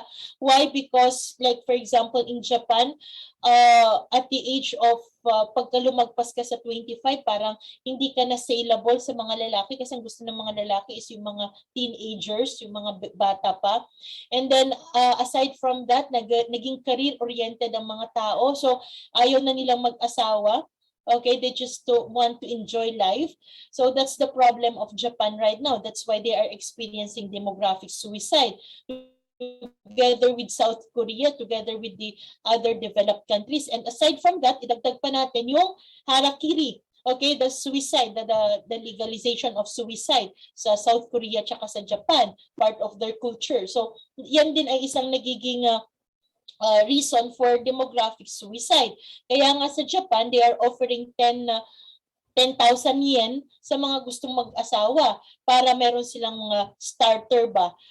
Pero wala pa rin nagtitake. Okay, so that's the problem. In Malaysia naman, Malaysia and Thailand, if I'm not mistaken, they are giving out free seminars, free medicine, for those couples who wanted to have children kasi nakikita nila pababa ng pababa yung young population at paakyat ng paakyat yung old population. Okay? So you also have the so-called erratic mortality, okay, changes with demography due to the reform of the system of pathology. Like for example, in the Philippines, we claim that there is population explosion. Why? Because there is already an advancement in pathology. Yung mga sakit noon ay kinamamatay ng mga tao, ngayon pwede nang maagapan. Ang cancer na sakit ngayon, pwede na ma-prolong ang buhay mo because of new technology. Okay? And ma'am, dumaan ba yung mga first world countries na mga ganyan? Yes. Don't you know that in Europe before, if a family have 7 children, almost 3 lang ang naiiwan sa kanila kasi yung 4 doon namamatay. But when there's an advancement in pathology, dumami. Nagkaroon ng ng population explosion. And then after that, okay, nagkaroon ng education and so on and so forth. That's the time na bumababa na kasi naging career-oriented ng mga tao. So same true din sa developing countries. Okay, so maaaring ganyan din mangyayari sa atin. Like for example, Bangladesh. Okay, ang Europe, they come to realize lang na napagdaanan nila yung ganitong problema for almost 80 years. Ang Bangladesh nasa 10 years lang, 10 to 20 years. Okay, just Philippines will also be there. Okay. We also have the so-called rebound and the adjustment sa demography. So when we talk about rebound, hindi po yun ring rebound kapag nag-break po kayo ng boyfriend mo, nagkahanap ka ng bagong boyfriend or girlfriend para may rebound ka. Hindi po yun. So when we talk about rebound, this is the after effect of the pandemic or of a crisis. So ano yung rebound? Example ng rebound, inflation, unemployment, new illness, calamities. Those are the examples of rebound. But a country having a knowledge of demography and of their history will come up with their adjustment. Okay, naranasan natin tong pandemic nito. Ano ang rebound ng pandemic na ito? Unemployment, inflation, di ba? Calamities and new illness, new variant of this virus. Okay, that's the rebound. Now, what is now the adjustment? There are two types of adjustment. Two types of adjustment. It could be economic or demographic. So when we talk of economic adjustment, the government will, number one, technological advancement, productivity advancement, and investment. So, isa sa mga ginagawa ng government ngayon, kaya nga di ba sinasabi natin, bakit ba itong gobyerno na ito, pandemic na, pero nag-build pa rin tayo? Well, that is a good thing because in doing this, you are creating jobs for people, employment for people. Okay? That's one. That is according to John Maynard Keynes, the father of modern economics. Diba? Sabi niya after the World War II, government should create work. How? Build infrastructures, build school, build roads para may trabaho ang tao. Number 2, confiscate. Okay, confiscate the wealth of these wealthy people. Buti nga, hindi natin confiscate. Okay, so that is the economic adjustment. Another adjustment is demographic adjustment. So ano yung demographic adjustment? Katulad ng ginawa ng Japan during the Tokugawa period. Pinagbawal nila ang pag-aasawa at saka they legalized infanticide. Kasi ang dami ng tao eh. Okay? After this crisis, diba, nagkaroon ng hunger sa kanilang lugar.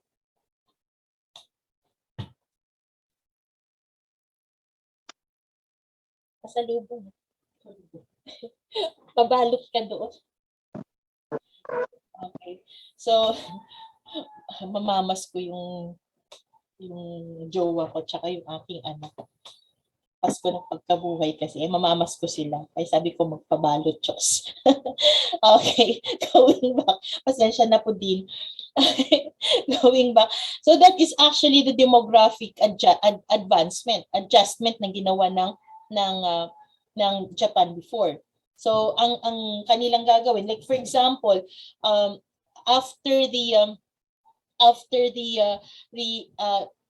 1930s, okay, when Mao Zedong declared the communism in China, and they experienced a total poverty, diba?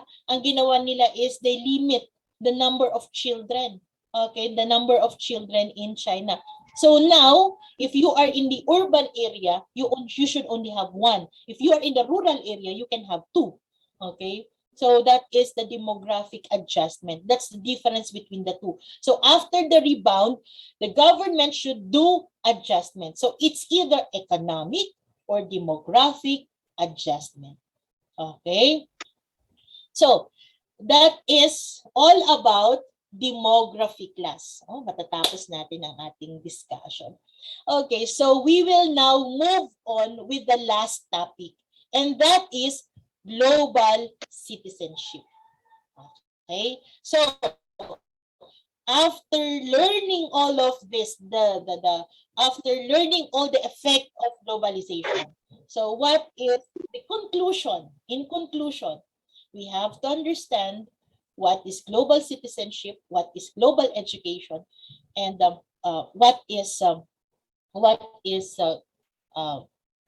17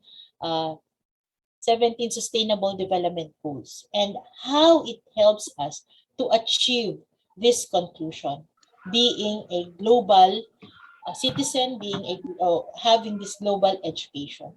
But before that class, pasensya na kayo, I'm maximizing the use of YouTube. Okay, for us to understand yung sinasabi ng 17 SDG, I just want to show you this. Okay, patayin ko muna ang aking video. Let's all watch this. Nightfam, I hope you help me put pressure on the companies behind this. Let's begin with the ugly face of the beauty industry. Mica are sparkly minerals that help makeup shine. And makeup has a lot of mica in it. It is mined in places like Madagascar and India. Unfortunately, often by children as young as 4 years old. Here, small bodies and fragile hands do the work because they can fit the narrow mine tunnels. I have recently discovered that there are over 32,000 children miners of mica just in India and Madagascar. In this $500 million industry, they work for less than $1 a day, and they risk their lives for that dollar. When tunnels collapse, some children get injured, paralyzed, and even die. Around 20 children die in the name of makeup every month just in one of the mines in India. Despite this tough truth, companies continue profiting off of mica and no one talks about it. Ladies and gentlemen, with more awareness, we can push for better regulations of this unethical industry. I wish this was the end of the story, but makeup is not the only industry built on the struggle of children. Most children love chocolate, but it's painful to watch that some are forced to make it. The chocolate industry hires over 2 million underage workers globally. In fact, as we continue to consume more chocolate, child workers in the past 10 years increased by 11%. They climb the cocoa trees carrying heavy and dangerous knives. They carry bags taller than their own bodies, and some of them, if they don't work fast enough, they get beaten. Yes, investigations show that a lot of these kids, especially in Africa, are trafficked and forced to work. Many of them don't ever get to taste the chocolate. And this has been known for 19 years now. Companies promised to end cocoa child labor and even spent $215 million to address this in Ivory Coast and Ghana. But after 19 years, the same companies are still making big profits off of the cheap trafficked child labor. The saying chocolate is your guilty pleasure has a very different meaning now. But wait, it's not your fault. We can't really be blamed for this. Truth is, for us regular people, it is very hard to avoid using or eating products that are not ethical. There are more of them in shops than we think, but products should be labeled if child labor is involved in them or not. So at least we as consumers know what we buy. That way, producers will want to distance themselves from unethical work, because even our technology has children's sweat and blood involved in it. Cobalt is essential in powering batteries that are used in electric cars, laptops, and smartphones. And this industry hires over 40,000 children. Kids wash their rocks, inhale toxic gas, and carry heavy sacks. They don't have protective gear, they risk getting a lung cancer, often work for 12 hours a day, and as you already predicted, despite very expensive technology, they often get paid less than $1 a day. These children are carrying the weight of the tech world on their shoulders, just like these carry the weight of the makeup industry and these the weight of chocolate. I know it's a very tough truth, but together we can make their lives better. Billion-dollar industries creating makeup, chocolate, and tech shouldn't profit off of $1 child labor. It's not fair. We need to do better. For many years, children are silently crying because companies are deaf to their cries. Perhaps it's the time that we, the adults, come together and cry for these children so that the companies can come up with better solutions and stop the unethical child labor. Okay, so that is just one of the problems that we are facing right now. That's why for the 17 SDG, okay, the very reason why they come up with this SDG is the result of the MDG, the Millennial Development Goals. So after you realized the problems, you come up with the solution, and the solution must be sustainable. So hindi lang siya one time, big time na solution sa problema natin. It should be sustainable. It should last. It should not be a band-aid solution. Okay? So United Nations member states in 2015 provides a shared blueprint for peace and prosperity. Ano yun, Jorel?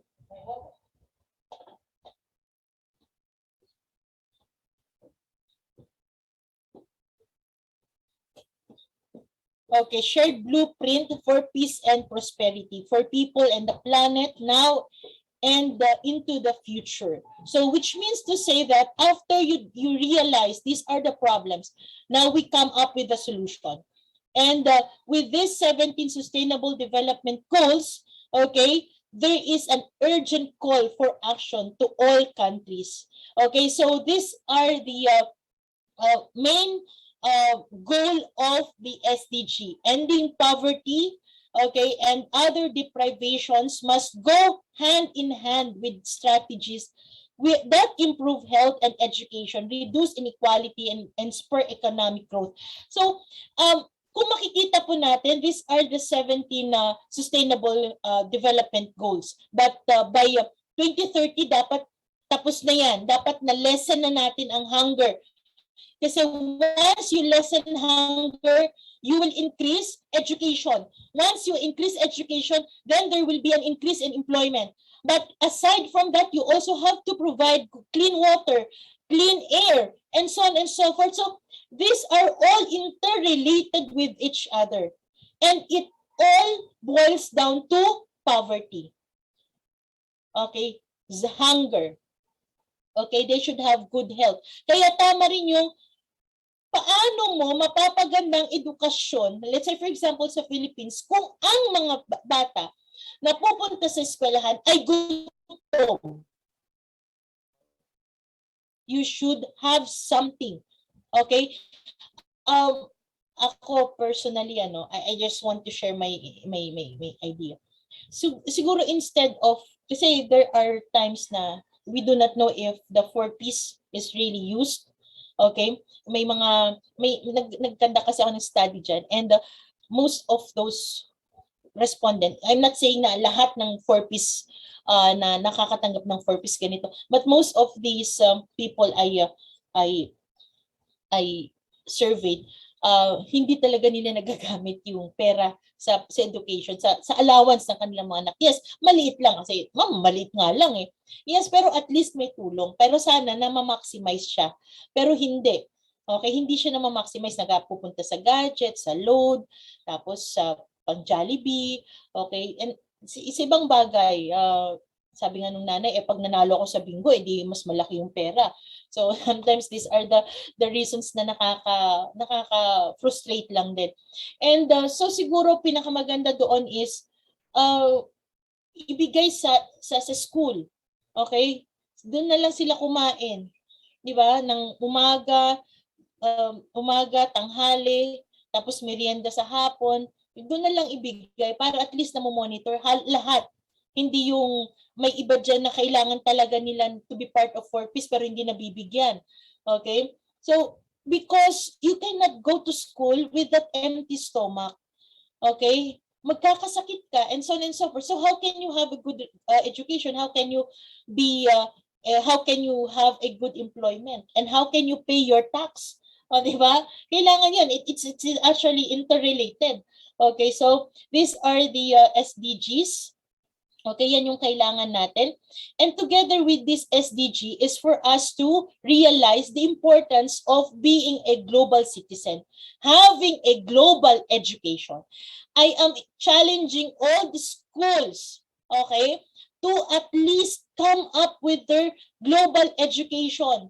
Okay, their curriculum must be transformative. Kasi yun yung kailangan natin ngayon. Okay, so first is what are the drivers of globalization? Na-discuss natin yan kanina. We have migration, we have the IT, and then you have the spur of media. So these are actually the drivers of globalization, you know. Okay, and yeah. What are the challenges that we are facing right now? Bakit kailangan natin ng global education for us to have a global citizen? Because these are the challenges we are facing right now. Economic instability, social inequality. Yes, it's not only tolerating, let's say for example, yung mga LGBT, it's not just tolerating them, but accepting them. So, programs in the school, programs in the government should be inclusive. Whether, ano ka, babae, lalaki, okay, LGBTQ ka, babata, it should be inclusive.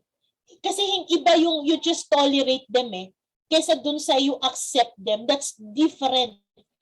Okay, that's different. So there should be acceptance and inclusiveness. Okay, so that we will be able to answer the challenges in social inequality. We need is global solution. So diyan papasok si global education. So what is a transformative education? This is an education that will help us learn to live in peace, protect our environment and human rights, nurture respect for cultural diversity. Okay? That's why when I am teaching this TCW, even RPH at saka yung PGCN, yung Politics and Government, hindi ako nagpapa-exam ng multiple choice, especially this online. It's always output-based. Kasi doon mo makikita if the students really realize, analyze, internalize your discussion. Kasi di ba sabi nga natin, according to Gardner, there are 7 intelligences. So dapat na ma-maximize natin yun sa mga estudyante natin. We cannot just tell them, oh, matalino ka, o ikaw hindi ka masyadong pinagpala kasi ito lang score mo. But if it's output-based, it is more experiential. Okay, that's why it's transformative education. Okay, that's what we need right now. Okay, hindi na natin kailangan, kasi napagdaanan na natin eh. Pagdating ng college, it should be, ang approach is, independence, more experience, they experience it first before they will analyze it. And that's what I'm doing to my class. Kaya ang aking mga output sa kanila, they have to create their own, advocacy film. And then they have to post it, advocate it. And then from there, they will come up with their conclusion. And then may defense sila sa akin. So, nasakop ko na lahat. Okay? So, this is what we need right now. Okay? For us to be able to have a global citizenship. Citizenship that is what? Number one, a citizen that will not just identify himself, okay, as a Filipino or as an American or as a British or as a let's say Indonesian, but also a citizen that will identify himself or herself as a global citizen. Na siya ay citizen din ng buong mundo. Okay? Which is this principle, this global citizenship is grounded in the principle of equality regardless of. Okay? That's the very principle of global citizenship. Okay? And for us to be able to realize this, okay, as a global citizen, okay, pag na-realize, na-invite mo na yon, okay, that you are a citizen of the world, okay, you are committed to social justice, multicultural awareness, that you embrace diversity, okay, that you help, okay, realize the SDGs, and you are an advocate of peaceful world. So that is actually a global citizen. Okay? What must be done? We must also realize the principle of cosmopolitanism. This cosmopolitanism is the idea that everybody is equal. Okay? That everybody is equal, we have equal rights, and we have obligation towards each other. Na hindi ka lang, ako lang, na tayo lang mga Pilipino, but we have to include other people, that we have obligation towards others, not just within our territory, but also outside our territory. So that is what we call the idea of cosmopolitanism. Okay? So, consequences. So what are now the consequences of globalization, ma'am? Okay? Well, we cannot get out from the reality that, globalization has its advantage and disadvantages. Kaya nga double-edged sword. Okay? However, because of globalization, we can actually, there is an availment of scientific, medical, and other innovations available for all. Na pwede, katulad ng vaccine, okay, na i-share sa atin kahit na konti lang. Okay? However, the negative consequence is unemployment. Okay? Bakit? Kasi yung pagpasok ng mga MNCs, TNCs, multinational corporations, so affected yung mga small to medium scale enterprises natin. Okay? Which wherein the government should come in. Okay? Loss of livelihood for traditional assistant and craftsmen dahil sa pagdagsangan ng mas murang mga galing sa ibang bansa. And migration of people. Okay? So, may positive and negative side din ng migration. Okay? So, another is, labor is losing its voice because of contractualization. Wala nang mare-regular. Okay? Unskilled labor in rich countries has little prospect of employment kasi yung mga companies sa kanilang bansa nag-outsource sila from other countries ng mga skilled workers na hindi ganun kamahal ang kanilang singil. So we have OFWs. Okay, so those are the consequences. So hindi lang developing countries ang affected, even the developed countries. Kaya nga si Trump, meron siyang tinatawag na Americanization, di ba? Kasi at saka yung sa Saudicization, na kung saan yung mga taga-Saudi Americans ang kanilang Saudians, Americans ang kanilang priority. Pero at the end, mas hinanap ng mga transnational companies yung mga Filipinos kasi skilled sila, mas skilled sila. Okay? Another challenges. Okay, we have the consequences. Now, what are the challenges of this globalization? Okay? There is a conflict between the traditional and the influence from other countries. Okay, alam that local values and nation states are suffering a sense of threat to identity. Okay, there are students also who told me in front, sabi pa nila sa akin nung face-to-face pa, sabi nila, ma'am, bakit po kasi hindi na lang tanggalin ng Filipino subject? Mas gusto naming matuto sa Korean. Sabi ko, Koreano ka? Hindi mo ba alam na Filipino subject is essential? Sabi kong ganun, ayaw nila sa Filipino subject pero marami sa atin wrong grammar pa rin kapag nag-construct ng Filipino, ng pangungusap, Filipino sentence. Di ba? Tapos ayaw mong matuto. Hindi nga natin alam kailan natin ginagamit yung nang na maikli at nang na mahaba. Di ba? Minsan nagkakamali pa nga tayo sa spelling ng mangga ang nailalagay natin. So from there, basic lang yun. Ayaw mong matutunan. Okay? So environmental degradation, we cannot get out from the reality. If there is innovation, if there is progress, the environment will really suffer, not unless that we will really have to take good care of our environment. Okay, economically, it challenge small to medium scales businesses and local craft. And national government are losing their power over their people because of the IOs and because of the global governance per se. So hence, globalization is seen as the complex interaction of globalizing and localizing tendencies. So dapat there's nothing wrong in embracing globalization, but we should always think that nandito pa rin tayo sa Philippines. We still have to maintain our national identity. So I'll just leave you with this saying from Susie Kasem. This is my favorite. Everyone should strive to be a world citizen. Boundaries were created by man, not the creator, but there is no such thing as them versus us. There is only we. So before I will end my discussion, I want you to check on this. Okay? I still have 4 minutes. We live in a globalized world. People, places, and economies are increasingly interdependent and interconnected. Ongoing global challenges are impacting all.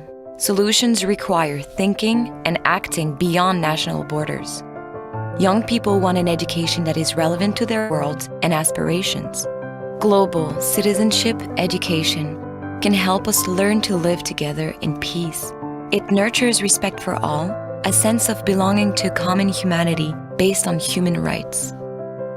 It helps learners think critically, understand the interconnections between the local and the global.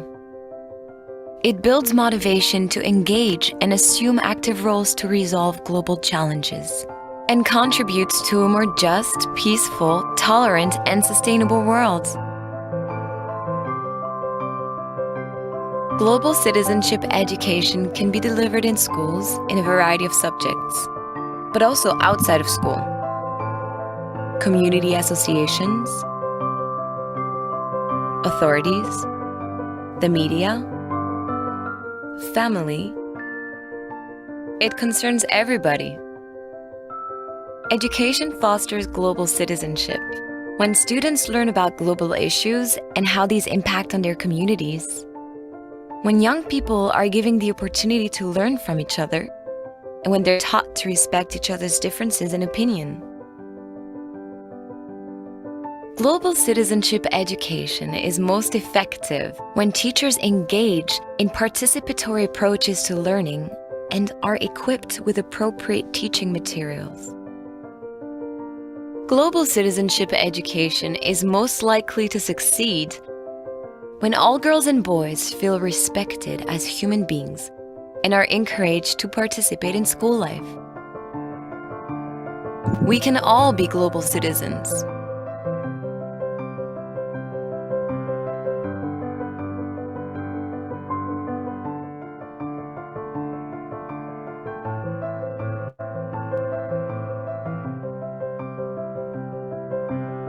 Okay, so that ends our discussion for today about globalization, okay, the contemporary world. So I would say thank you. Okay, I will be sending the link for your post-test, and I hope that you answer that, okay, right after our discussion. So I will also be your lecturer for the art appreciation, but I hope Dean will give us a little time to answer our post-test for TCW. Okay lang ba, Dean? Yes, ma'am. Go po. Okay.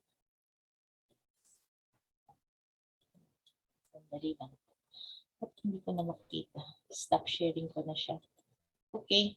So, sandali lang. I-send ko na dito sa chat box natin, ha. Sandali lang po. 1 minute.